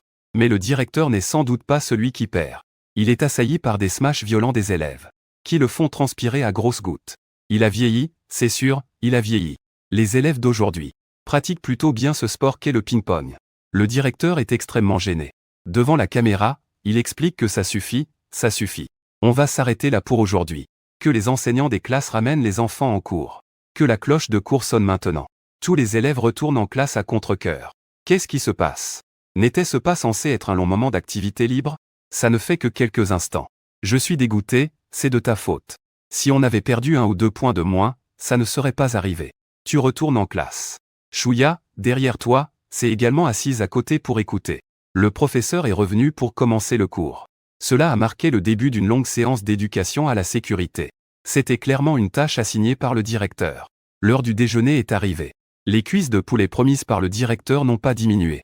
Après avoir fini de manger, tu peux aller te reposer dans la salle de classe. La pause déjeuner s'est vite terminée. Tous ceux qui sont rentrés chez eux pour déjeuner sont revenus à l'école. Ils se préparent pour les cours de l'après-midi. Cependant, la cloche de la classe n'a pas encore sonné. Une fille de ta classe s'est dirigée vers ta place. C'est intentionnellement un cadeau pour toi. Tu regardes sur le côté. Une camarade de classe avec une queue de cheval haute. Elle te tend une boîte. Tu as un peu de mémoire d'elle. Les camarades de classe l'appellent la belle du groupe, Xiaomei. Son nom est composé de 4 caractères, Wang Fu Xiaomei. Tu regardes la boîte que Xiaomei te tend. C'est une boîte rouge qui semble un peu mystérieuse. Qu'est-ce que c'est? Tu ne l'as pas prise, tu as juste posé la question. Chouya à côté a les yeux qui brillent. À ton si jeune âge, quelqu'un t'offre déjà des cadeaux. Peut-être que c'est un objet symbolique de cette petite fille. Chouya, à côté, regarde tranquillement avec les spectateurs du direct. Wang Fu Xiaomei réfléchit un instant. Je regarde tranquillement avec les spectateurs de la salle de diffusion. Wang Fu Xiaomei réfléchit un instant. Voici un cadeau pour toi. Si tu entends que c'est un cadeau, tu ne l'accepteras pas. Tu l'offres au directeur et aux enseignants. Pense un peu au cadeau. Aujourd'hui n'est pas ton anniversaire. Ce n'est pas mon anniversaire aujourd'hui non plus. Tu me l'offres? Wang Fu Xiaomei réfléchit à cela. Pour se faire des amis, il faut bien sûr des cadeaux. La réponse de Wang Fu Xiaomei te plonge dans la réflexion. Pour se faire des amis, il faut offrir des cadeaux. Tu secoues la tête et dis, garde-le pour toi. Je ne vais pas accepter ton cadeau. En entendant ton refus, Wang Fu Xiaomei fait la moue. Elle a l'air mécontente. Alors, peux-tu me frapper une fois? Wang Fu Xiaomei sourit soudainement et tend son visage. Devant toi. Comme si elle voulait que tu touches son visage. Tu es complètement abasourdi. Mais qui est cette personne? À côté, Chouya regardait cette scène. Et était bouche bée. Que se passe-t-il avec cette fille? Elle demande même à se battre. Même un adulte ne pouvait pas le supporter. Entre adultes, les jeunes couples ont des préférences particulières. Ils viennent toujours en cachette. Les spectateurs de la salle de diffusion en direct de Chouya étaient en émoi. Des points d'interrogation remplissaient l'écran en direct. J'ai compris. Plusieurs corsins de lécheurs innés sont apparus. Secte des lécheurs. Notre secte a trouvé des nouvelles concernant le corsin de lécheur à l'extérieur. La secte des lécheurs a produit une sainte née avec un corsin. C'est vraiment rare. Et la petite beauté du palais impérial pense que tu peux le toucher. Ainsi, il pourra être heureux toute la journée. Mais tu le regardes avec un froncement de sourcils. Avec une expression de peur. J'ai vraiment peur que ce soit une arnaque, d'accord? Et d'appeler les parents. Retourne à ta place. J'ai peur d'entendre ça. Tu dis que tu as peur. La petite Yongfu Mémé te regarde aussi avec un froncement de sourcils. N'aie pas peur, d'accord? Je ne veux rien faire. Vraiment, je te retrouverai après l'école. Yongfu Mémé a aussi peur de te laisser une mauvaise impression. Elle a pris le cadeau avec regret et est partie. Quand l'heure de la sortie est arrivée, la cloche de fin de cours vient de sonner. Yongfu Mémé a couru à côté de ta place. Tu utilises le nouveau sac à dos que la policière t'a offert pour mettre tes devoirs et tes affaires. Et tu es sur le point de sortir. Yongfu Mémé a alors pris ton nouveau sac à dos. Laisse-moi t'aider à le porter. Sans même attendre que tu refuses. Elle a déjà pris ton sac dans ses bras. Tu es devenu complètement idiot. Alors tu dois me le rendre à l'entrée de l'école. Tu pensais que lui porter un sac un moment ne serait pas un problème. De toute façon, l'entrée de l'école n'est pas loin. Et Wang Fu Xiaomei avait un grand sourire sur le visage. Elle riait tellement qu'on pouvait voir ses dents. Chouya, à côté, ne savait pas quoi dire. Elle essayait juste de retenir son rire. Tu es sorti de la classe. Tu pensais à te dépêcher d'arriver à l'entrée de l'école. Vite, rentrer chez soi et retrouver maman. Jusqu'à ce que tu arrives à l'entrée de l'école, où il y avait beaucoup de monde. Avec Chouya, tu es allé dans un endroit moins fréquenté. Tu as tendu la main pour récupérer ton sac à dos de Wang Fu Xiaomei. Wang Fu Xiaomei n'a pas hésité. Elle t'a rendu le sac à dos qu'elle avait dans son manteau. Je rentre d'abord. À demain, d'accord? Wang Fu Xiaomei a vu la voiture de son père. Elle s'est dirigée directement vers la voiture de son père. À ce moment-là, le père de Wang Fu Xiaomei, qui attendait dans la voiture depuis longtemps, avait déjà vu sa précieuse fille. Un petit garçon avec un sac à dos. Craignant que sa fille ne soit en danger, le père avait plusieurs soupçons en tête. Mais après avoir vu Wang Fu Xiaomei faire ses adieux avec un sourire, il a renversé cette hypothèse. Ce qu'il craignait le plus est produit. Il n'a pas peur que sa fille soit harcelée, parce qu'il sait qu'il peut intervenir. Mais ce n'est clairement pas du harcèlement. Il n'y a qu'une autre possibilité. Il ne s'attendait pas à ce que sa fille soit si mature. Elle n'est qu'en 3e année.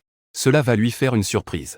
Le père de Wang Fu Xiaomei a un regard féroce, fixant la fille innocente. À ce moment-là, avec son sac à dos, il ressent une étrange sensation. Regardant dans la direction où Wang Fu Xiaomei est parti. Dans la voiture, une personne dans le siège conducteur te fixe. En voyant le regard de cette personne sur le siège conducteur, il n'est pas difficile de deviner. C'est très probablement le père de Wang Fu Xiaomei. Cette fois, tu comprends enfin ce que la télévision disait. Que le regard d'une personne ne peut pas être caché. Ce que cela signifie. Tu n'oses même pas le regarder dans les yeux. Mais en y réfléchissant, il semble que tu n'as pas tort. De quoi avoir peur? C'est Wang Fu Xiaomei qui a insisté pour prendre le sac. Pourquoi utiliser un couteau? Son regard. Peut-être qu'il a mal compris ta relation avec Wang Fu Xiaomei. En pensant à cela, tu n'es plus si inquiet. Chouya a aussi remarqué la personne dans le siège conducteur. Qui te fixe? Elle a aussi compris immédiatement ce qui se passait. Un père normal voit sa précieuse fille et un autre petit garçon s'approcher, et ressent un certain agacement. Sans parler du fait de voir sa fille aider le petit garçon à porter son sac. Tous les pères de filles dans le monde craignent surtout l'apparition de ces petits gars aux cheveux blonds. Les spectateurs du live de Chouya voient aussi à l'écran le regard meurtrier d'un oncle qui te fixe. Ceux qui ne savent pas pourraient penser qu'un méchant te surveille. Mais en voyant Wang Fu et Xiaomei monter dans la voiture, les internautes lucides du live comprennent tout. Il y a du spectacle en vue. Le petit frère est dans de beaux draps. Le père de la petite le prend pour un petit gars aux cheveux blonds qui fait des bêtises. En pensant à la façon dont le regard d'une personne peut être si intense, le streamer demande au petit frère d'aller saluer cet oncle. De demander à la Deng si ma moto peut se garer sous ton immeuble. Tu laisses le petit frère y aller. Je te fais un don pour une voiture de sport. Tu restes là à attendre que tes parents viennent te chercher. Ignorant le regard du père de Xiaomei. Après avoir bu, maman est arrivée. Zhang Yinyan a pris ton sac. En passant, elle a regardé Chouya qui se tenait à côté. Cependant, elle ne connaissait pas Chouya. Alors, tu as pris l'initiative de dire. C'est une cliente régulière du stand de papa de Chouya. Elle est venue à l'école aujourd'hui pour faire ses devoirs. Chouya a souri légèrement et a serré la main de maman. Maman l'a chaleureusement invité, allons-y. Viens jouer chez moi. Chouya était un peu surprise, c'est vraiment possible? Maman a ri en disant que ce n'était pas un problème. J'ai acheté beaucoup de légumes ce soir. Une paire de baguettes de plus ne pose pas de problème. Ensuite, elle a été tirée dans la voiture par maman. De retour à la maison, tu as l'habitude de faire tes devoirs en premier. Mais quand tu as ouvert ton sac à dos, tu as découvert qu'il semblait y avoir quelque chose en plus. En le sortant. N'est-ce pas le cadeau que Xiaomei voulait t'offrir à midi? Quand l'a-t-elle mis là-dedans? Tu te souviens soudain de la façon dont elle tenait son sac à dos. Tu as immédiatement compris que c'était probablement à ce moment-là qu'elle l'avait glissé à l'intérieur. En voyant cela, Chouya a aussi curieusement demandé. Ce n'est pas le cadeau de Xiaomei pour toi? Tu n'as pas dit que tu ne voulais pas le recevoir? Maman, en entendant cela, s'est aussi intéressée. Avec un grand sourire, elle a dit. Ma petite tante a une petite amie maintenant. Maman a aussi pris intérêt en entendant cela. Elle a dit avec un grand sourire. Ma petite tante a une petite copine maintenant. Il tend la main pour voir le cadeau. Mais tu n'as pas vraiment d'intérêt. Que ce soit un jouet ou un souvenir. Tu n'en as même pas besoin. En pensant à le rendre demain. Il remet les choses dans son sac à dos. Maman est un peu réticente. Elle dit en riant, laisse maman jeter un œil, ce n'est pas si grave. Tu expliques avec résignation que ce n'est vraiment rien, ne dis pas n'importe quoi. Il n'est qu'un camarade de classe. J'ai déjà refusé le cadeau. Il l'a discrètement mis dans mon sac. Je dois le lui rendre demain. Maman acquiesce en souriant, d'accord, d'accord. C'est juste un camarade de classe. Alors, laisse maman voir un instant, ça ira. Je suis juste curieuse de savoir. Quel cadeau s'échangent les jeunes de votre âge? À ce moment-là, il pensait que c'était quelque chose d'animé. Des jouets comme des cartes à jouer. Et à côté, Chouya acquiesce aussi, oui. Regarder ne fait pas de mal. Tu es convaincu par les deux. Tu n'as d'autre choix que de le sortir de ton sac. Fais attention à ne pas l'abîmer. Maman et Chouya prennent la boîte. Après l'avoir doucement ouverte. À l'intérieur, il y avait 2 barres d'or de la Chine. Ils restent tous stupéfaits. Juste après, Chouya a couché, mais ce n'est pas possible, non. Bien que je sache que la famille de Xiaomei est plutôt bien lotie. Il ne s'attendait pas à recevoir des lingots d'or en cadeau. Sa mère, également surprise, les manipulait avec curiosité. Un seul lingot pèse déjà 100 grammes. On peut même y lire l'inscription hors de Huaxia. Ça a l'air vraiment authentique. Il n'a absolument aucun doute que ce soit faux. Il te regarde, complètement choqué. Comme s'il se demandait ce que son fils avait bien pu provoquer. La jeune demoiselle te regarde, sans voix, devant les lingots. En effet, Xiaomei est une vraie petite noble. Elle peut se permettre d'offrir des choses aussi précieuses. Elle pense déjà à le faire ramener rapidement demain. Sinon, si sa famille découvre qu'il a disparu, ça risque de devenir un gros problème. Sa mère s'inquiète aussi. Elle sort son téléphone pour contacter le professeur principal. Elle veut demander le numéro des parents de Xiaomei. Quel est le nom de la fille qui t'a offert un cadeau en première année? Wang Fu Xiaomei, tu réponds. Puis elle ne s'occupe plus d'eux. Elle se remet à faire ses devoirs, Shen Laoshi. C'était intentionnel. Maman, j'aimerais vous parler d'une chose. J'ai découvert qu'il y avait un objet précieux en plus dans son sac à dos. Il dit que c'est un cadeau de sa camarade de classe, Xiaomei. Comme c'est trop précieux. Je voulais vous demander de contacter Xiaomei. Je voudrais vous demander de me donner Xiaomei. Coordonnées des parents. Je vais vous envoyer un message dans un instant. En attendant. De l'autre côté, dans la villa de Tang Shen Yipin. Xiaomei tient sa tablette. Pour montrer à son père la vidéo où tu joues au football. Sur le chemin du retour tout à l'heure. Son père a même dit de ne pas s'approcher trop de toi. Il ne croit absolument pas à ce qu'il décrit. Ce fameux talent. Il se dépêche de montrer la vidéo. Dans la vidéo, tu dribbles avec élégance. Et tu fais un tir parfait. Sans oublier ce moment époustouflant où tu passes en dribble et tir en vol. Cela a immédiatement attiré l'attention de son père. Il s'est redressé. Fixant la tablette, la regardant encore et encore. Il demande avec étonnement s'il n'a vraiment que 8 ans. En voyant l'étonnement dans les yeux de son père. Xiaomei sourit fièrement, tu vois, je ne t'ai pas menti. Il est super doué. Tout le monde l'appelle. Le petit frère de niveau maximum. Son père sort alors son téléphone pour faire une recherche. Sur Internet, les vidéos de toi inondent le web. Il y a même des vidéos où tu joues au ping-pong avec le directeur. Et des nouvelles où tu vas au poste de police avec des pétards. En voyant cela, le père de Xiaomei commence à transpirer. Son expression passe du doute à l'admiration. Ce garçon est vraiment impressionnant. Le père sourit et dit à Xiaomei qu'elle peut passer plus de temps avec lui. Il l'emmènera chez eux ce week-end. Papa cuisinera personnellement de bons plats pour vous. Xiaomei écoute le changement de son père. Elle ne peut s'empêcher de sourire en secret. Évidemment, quand il est revenu tout à l'heure. Son père disait encore. De ne pas traîner avec des camarades étranges. Papa, tu n'as pas dit que je ne devais pas côtoyer les garçons? Xiaomei ne peut s'empêcher de demander. Son père, un peu gêné, explique. Tu n'as pas vu la vidéo, n'est-ce pas? Maintenant que tu l'as vu. Ce garçon est vraiment différent. Tu dois absolument devenir ami avec lui. Xiaomei comprend bien ce que son père veut dire. Elle se souvient de cette fois où il t'a demandé de le frapper, mais tu ne l'as pas fait. Elle est encore plus convaincue que tu n'oses pas le frapper. L'esprit amoureux commence à se former discrètement à ce moment-là. Le téléphone de Xiaomei sonne. Une fois décroché, elle entend l'autre personne dire bonjour. Puis-je savoir si vous êtes le parent de Xiaomei? Je suis le parent de Guoyi, son camarade de classe. J'aimerais vous parler de quelque chose.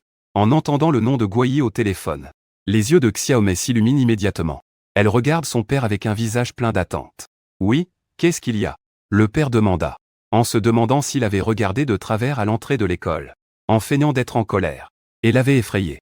L'autre continua en disant que c'était comme ça, qu'il avait intentionnellement ramené 2 lingots d'or chez lui aujourd'hui. Il dit que c'était un cadeau de Xiaomei, parce que ces choses sont trop précieuses. Je pense que demain, je vais demander à l'enfant de les ramener à l'école. Xiaomei peut aussi les ramener pour te les rendre.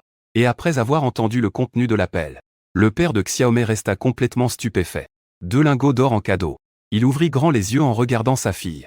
Il ne s'attendait pas à ce qu'elle ose offrir quelque chose d'aussi précieux. À l'autre bout du fil, Zhan Yinjing réalisa peut-être aussi la gravité de la situation. De peur que Xiaomei ne soit grondée par son père, elle insista même pour dire de ne pas frapper l'enfant. Xiaomei est encore petite. Elle n'a pas de mauvaises intentions. Cependant, à la surprise de tous, le père de Xiaomei ne se fâcha pas. Au contraire, après un moment de silence, il dit qu'il ne l'avait pas frappé. Je venais juste de le complimenter. Les choses ont déjà été offertes. Où est le sens de les reprendre? Nous, en tant que parents, ne devrions pas interférer dans les amitiés des enfants. Vous ne devez absolument pas laisser intentionnellement les choses revenir. Puis il raccrocha rapidement. Après avoir poussé un soupir de soulagement, il sourit à sa fille en disant que c'était bien. La vision de sa fille est vraiment à long terme. Il commença à réfléchir. Le talent pour jouer au football intentionnellement, à travers toute la Chine. C'est certainement une étoile montante du football. Certains disent qu'il faut avoir des ressources pour jouer au football. Puisque mon futur gendre pourrait avoir ce potentiel. En tant que beau-père, aider un peu le futur gendre semble raisonnable. Et à côté, Shuya, qui avait écouté tout cela, était aussi un peu surprise. Il se souvenait que la dernière fois, à la porte de l'école, il avait vu le père de Xiaomei avec un regard tranchant, fixant intensément, comme s'il voulait te découper en 1000 morceaux. Et ta mère te dit à ce moment-là, n'oublie pas de le rendre demain, d'accord? Bien que leur situation familiale soit ordinaire, ils ne prendraient pas les choses des autres à la légère. Une fois que tu as reçu, range bien les choses dans ton sac. Tu comprends aussi le principe de ne pas recevoir de bénéfices sans effort. C'est pourquoi il a toujours refusé les cadeaux de Xiaomei. Ensuite, l'atmosphère à la maison se calma. Zhan Yinyan avait préparé le repas. Gusen était aussi rentré de l'extérieur, apportant les matériaux nécessaires pour le stand de ce soir. Gusen n'était pas du tout surpris par l'apparition de Shuya. Il allait souvent au stand de Rifri et parlait de toi à Gusen. Après le repas, Shuya demanda curieusement à l'oncle. Pourquoi ne l'emmènes-tu pas récemment au stand de Rifri? Gusen resta un instant stupéfait après avoir entendu cela. Puis il sourit avec un air résigné. Je ne veux pas que Xiaoyi perde son temps au stand. Je me donne à fond pour gagner de l'argent en faisant du Rifri. Ce n'est pas juste pour qu'il puisse aller dans une bonne université plus tard, trouver un bon travail, n'est-ce pas? Je n'ai pas d'avenir. Mais je ne veux pas qu'il soit comme moi. En fait, il a une autre raison. C'est que chaque fois que Gusen m'emmène au stand, les clients disent que mon Rifri est meilleur que le sien. Cela lui fait perdre la face un peu. Pour éviter cette situation embarrassante, il a donc cessé de m'y emmener. Bien qu'ils disent que c'est à cause de l'odeur de l'huile. Tout le monde comprend. En entendant cela, Shuya hocha la tête, un peu perplexe. Elle trouva que cette raison était un peu tirée par les cheveux. Mais cela restait raisonnable. Ensuite, Shuya sortit son téléphone et ouvrit son compte de streaming en direct. Elle sourit légèrement aux dizaines de milliers de spectateurs dans la salle de streaming. Comme si elle se souvenait de quelque chose d'important, elle dit, au fait. J'ai une chose que je n'ai jamais eu l'occasion de vous dire. Tu n'as pas encore eu le temps de réagir. Zhan Yinjing et Gusen le regardaient avec confusion. Qu'est-ce qui se passe? Shuya continue. Voici les revenus de mes diffusions en direct de Xiaoyi pendant cette période. Regardez un peu. Je ne me sens pas très à l'aise avec cet argent. Il expliqua. Je pensais que ce n'était que les revenus des quelques jours de la vente de Rifri. Je pensais à trouver une occasion de te le retirer. Mais je ne m'attendais pas à ce que, à cause de l'opportunité de pratique de diffusion en direct pour ma thèse de fin d'études, des fans sont venus par hasard à votre école. Ils ont en fait envoyé pas mal de cadeaux. Ils n'osaient même pas toucher cet argent. Zhan Yinyan et Gusen échangèrent un regard silencieux. Leurs yeux se posèrent sur cette série de chiffres. Ils murmuraient dans leur tête des dizaines, des centaines, des milliers. Des dizaines de milliers. Gusen brisa le silence en premier. Cet argent, nous ne pouvons pas le prendre. Ce que tu as diffusé en direct t'appartient. Tu es encore étudiant, utilise-le pour tes études. Nous n'avons pas besoin de cet argent chez nous. Les deux conjoints refusèrent d'une seule voix cet argent. Mais Chouya secoua la tête, cet argent ne devrait pas être à moi. Si je le prends, qui sait quel jour je serai dénoncé en ligne. Vous devez l'accepter. En disant cela, il tendit la main vers Zhang Yinjing. Yingji, passe-moi le téléphone. Bien que Zhang Yinjing soit un peu perplexe, elle le lui tendit quand même. Chouya manœuvrait habilement sur le téléphone de Zhang Yinjing et a rapidement enregistré un compte de diffusion en direct sur Douyin et a transféré les bénéfices qu'elle venait de retirer sur le WeChat de Zhang Yinjing. Voilà, ton compte Douyin est enregistré. Tu pourras diffuser quand tu auras du temps. Tout en rendant le téléphone à Zhang Yinjing. Elle continua en disant. Je ne pense pas que je vais encore diffuser Xiaoli. Après la graduation, je serai occupé par le travail. Zhang Yinjing tenait le téléphone, regardant les dizaines de milliers supplémentaires, perdu dans ses pensées pendant un court instant. Chouya semblait un peu détendu. Si vous avez des questions sur la diffusion en direct, vous pouvez me demander sur WeChat. Je t'ai déjà ajouté. Ces paroles ont fait serrer le cœur de Zhang Yinjing et Gusen. Zhang Yinjing a rapidement demandé. Tu comptes ne plus venir jouer avec ta tante à l'avenir? Chouya a hoché la tête, exprimant à peu près ce sens. Après sa graduation, il devra aussi s'occuper de son travail et tout ça. Il n'aura pas beaucoup de temps pour revenir en direct. Zhang Yinjing réfléchit un instant, puis dit soudain. En fait, nous ne comprenons pas vraiment le direct de Xiaoyi. Si tu aimes le direct, tu peux continuer. De mon côté, je ne peux pas quitter mon travail. Il fait aussi un bon stand de riz-frit. Nous avons longtemps pensé à diffuser en direct le quotidien de Xiaoyi. Mais nous avons peur qu'après un certain temps, Xiaoyi perde de son attrait. Si le rythme de vie est perturbé, cela ne vaut pas le coup. Chouya y écoute. Après un moment de réflexion, d'accord. Je peux utiliser votre compte. Continuez à diffuser le quotidien de Xiaoyi. Fixons le salaire à 10 000 par mois. Zhang Yinjing secoue la tête en riant, 10 000 c'est trop peu. C'est petit pour ton ambition. Regarde tes récentes diffusions. En quelques jours, tu as gagné plus de 100 000. Gusen acquiesce, l'argent c'est un détail. Tu n'as qu'à t'occuper de Xiaoyi. Vous êtes tous les deux occupés et ne pouvez pas vraiment vous en occuper. Ainsi, ce soir-là, vous et votre famille avez conclu un accord avec Chouya. Peu importe avec qui tu diffuses, en fait. De toute façon, chaque jour est joyeux. Et Chouya trouve aussi ce travail pas mal. Comparé à chercher un emploi dans la société et être rejeté. Faire ce qu'il aime en diffusant en direct lui convient mieux. En retournant à l'école, il est rempli de joie. Il peut faire ce qu'il aime et gagner un salaire. Pourquoi ne pas en profiter? À ce moment-là, Gusen se prépare aussi à sortir pour vendre. En regardant son ombre s'éloigner. Tu ne peux vraiment pas comprendre dans ton cœur. Pourquoi ce père aime-t-il tant le riz-frit? Tôt le lendemain matin. Tu viens de te brosser les dents. La sonnette a soudain retenti. Avec un air de doute, tu vas ouvrir la porte. Tu vois que c'est Chouya. Tu la salues poliment. Bonjour, grande sœur Chouya. Tu veux prendre le petit déjeuner? Zhang Yinjing est un peu surprise de voir Chouya si tôt. Tu es venu si tôt. Chouya sourit et explique, pas de souci. J'ai l'habitude de me lever tôt. Je vais emmener Xiaoyi à l'école à partir de maintenant. Concernant ce travail, il pense pouvoir le gérer complètement. Et trouve cela très simple. Il doit juste renforcer son champ de responsabilité. Zhang Yinjing reste un peu surprise après avoir entendu cela. Proposer d'emmener Xiaoyi à l'école si activement. Ça a l'air de valoir un bon salaire. Après avoir mangé, Zhang Yinjing se dépêche de sortir pour aller travailler. Chouya t'emmène en route pour l'école. On ne sera pas en retard, n'est-ce pas? Xiaoyi demande avec curiosité. Tu hoches la tête avec confiance. Tu as une idée claire du temps. Tu sais exactement combien de temps il te faut pour aller de chez toi à l'école. La seule fois où tu es arrivé en retard, c'était parce que tu pensais à quel cadeau apporter. Rapidement, toi et Chouya arrivez à l'école. Vous tombez juste au moment de la séance d'échauffement. Le directeur parle à voix basse avec Chouya à côté. J'ai entendu dire que tu vas devenir l'assistant de Guyi à l'avenir. Chouya hoche la tête, oui. Le directeur pense-t-il qu'il ne peut pas diffuser sa vie quotidienne en direct? Le directeur sourit. Il agite la main en disant que ce n'est pas ça. Je voulais juste te dire quelque chose. S'il te plaît, fais attention. À ton petit gars. J'ai rêvé hier soir que Guyi venait me voir avec une bombe. Ça m'a fait peur, je n'ai pas bien dormi de la nuit. Il dit avec désespoir qu'il ne plaisante pas. Si ce jour-là n'avait pas été un week-end, je me serais demandé s'il allait entrer dans le bureau avec un obus. Chouya a failli rire en écoutant. Mais elle répond sérieusement, ne t'inquiète pas. Je vais le surveiller de près. Je ne le laisserai pas toucher à des choses dangereuses. Le directeur se sent enfin soulagé, bien. Tant qu'il ne fait pas ses bêtises, Guyi reste un bon élève.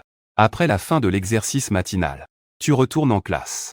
Après avoir rendu la boîte cadeau que Xiaomei t'a offerte hier, tu dis calmement, garde-la bien. Ne la perds pas. Xiaomei demande avec mécontentement. Tu ne veux pas être mon ami? Tu secoues rapidement la tête. Ce n'est pas que je ne veux pas être ton ami. Ma mère dit qu'on ne reçoit rien sans effort. Ce cadeau est trop précieux. Je veux être ton ami. Maintenant, tu as essayé. Présente-toi, j'habite au jardin des flips. Je m'appelle Intention, souviens-toi bien. Xiaomei a ri en entendant cela, jardin des flips. Le jardin des flips, ce n'est pas la maison de Hututu? Tu as ri, oui. Puisque nous sommes amis. Prends ces affaires avec toi. Sinon, on ne se parle plus. Je voulais juste faire une blague. Je ne pensais pas qu'il serait encore plus heureux. Il a répondu plusieurs fois, d'accord. J'ai compris. Je vais les ramener. Quand le professeur Chen est entré dans la classe avec le matériel, tu as immédiatement tendu l'oreille. Rapidement, le premier cours a commencé. Le professeur Chen, avec le matériel, a dit avec enthousiasme à tout le monde. La ville magique est en train de sélectionner les meilleures écoles élémentaires de cette année. Les écoles sélectionnées avec succès recevront 20 places pour un voyage au nord. Dès que cette nouvelle a été annoncée, les élèves de la classe ont immédiatement commencé à discuter à voix basse, imaginant la chance d'aller jouer dans la neige au nord. Tu trouves cela intéressant aussi. Bien que les places soient limitées cette fois, tous les élèves performants auront une chance. Le professeur Chen a rappelé à tout le monde. Dans les jours à venir, le leader viendra faire une inspection. Tout le monde doit se montrer sous son meilleur jour. Aider les camarades à faire de bonnes actions. Même en cas de situation dangereuse. Il faut en informer le policier. En fait, Monsieur Chen a déjà reçu des nouvelles précises du directeur. À cause de ton incident avec les obus au poste de police. En plus de la récente attention médiatique. Leur école a déjà été suspendue. Pour une excellente école primaire. Il ne fait que soulever l'intérêt de ces petits. En entendant Monsieur Chen dire cela, il a aussi mentionné que tu fais de bonnes actions. Ça, tu sais très bien le faire. Et à ce moment-là, la voix du système s'est également fait entendre, digne. Obtenez une mission de voyage vers le nord, sans limite de temps. Récompense, un livre de recettes complet. Cette mission te motive encore plus. Shuya a dit curieusement à côté, Xiaoyi. Veux-tu aller en voyage dans le nord? Tu hoches la tête. En fait, tu veux aussi aller dans le nord. Pour découvrir la culture là-bas. Par coïncidence, la mission du jeune homme peut être réalisée.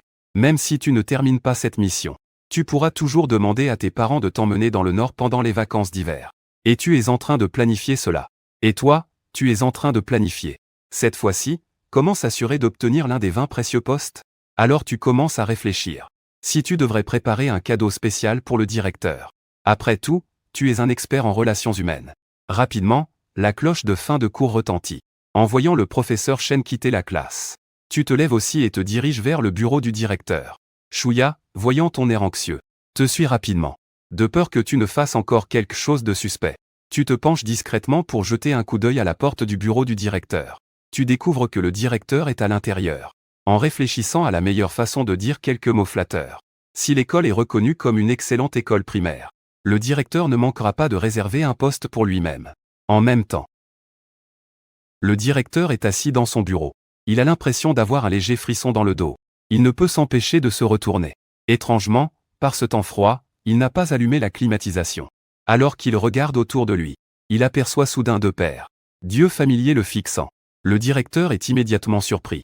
En s'asseyant délibérément sur sa chaise de bureau, il se dit que tu viens pour quoi faire. En entendant le directeur appeler ton nom, tu sais que tu ne peux plus te cacher. Tu n'as d'autre choix que de te lever avec un sourire, les mains dans les poches. Je n'ai d'autre choix que de me lever avec un sourire, les mains dans les poches. Je pense que je dois bien me comporter. Pour que le directeur me donne une place pour monter au nord. Mais quand le directeur te voit, les mains dans les poches, il a l'air encore plus nerveux. La sueur monte instantanément sur son front. Ne t'approche pas, tu n'as pas encore un serpent dans ta poche, n'est-ce pas? Sors tes mains. Il a le visage plein de peur. De peur que tu ne sortes encore quelque chose de surprenant. Ces affaires. Tu sors tes mains de ta poche, perplexe.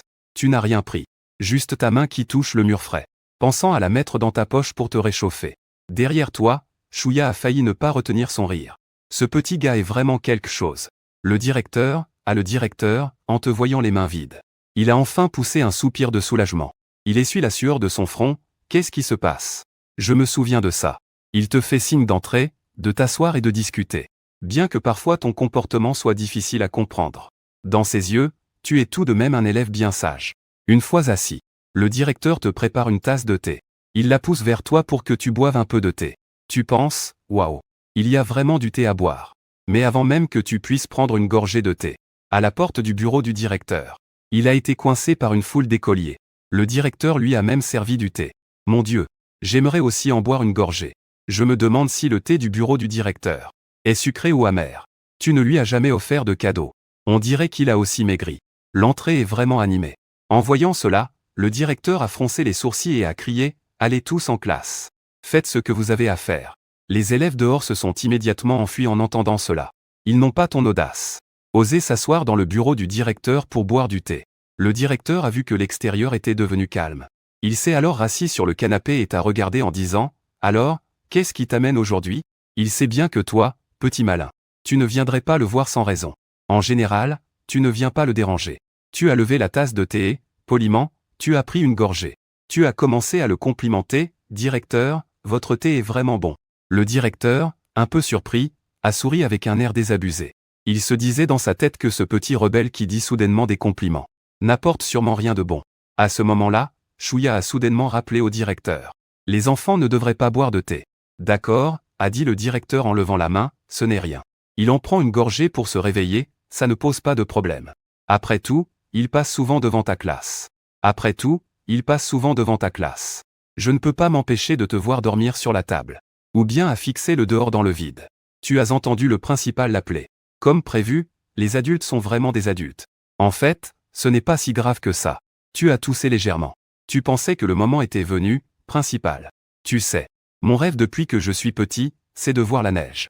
En le disant, tu commences à te sentir un peu mélancolique. Le principal te regarde avec cette expression sincère.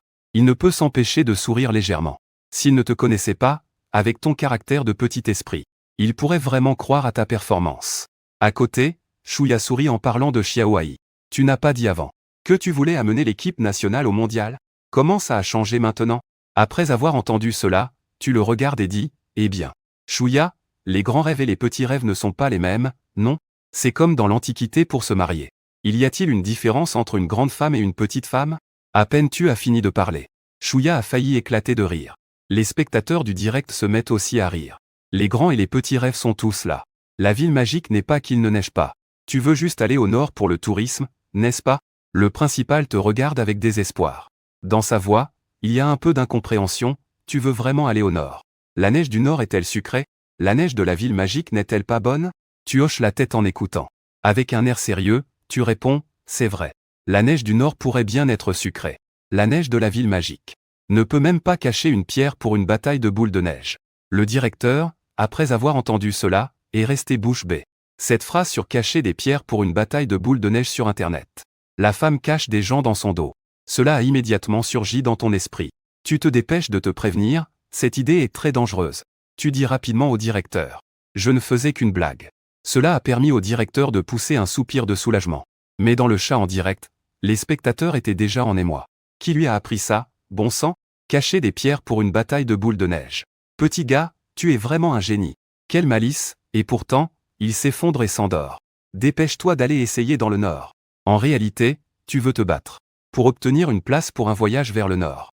Même si les résultats de l'évaluation ne sont pas encore décidés, tu espères que le directeur puisse s'engager à l'avance.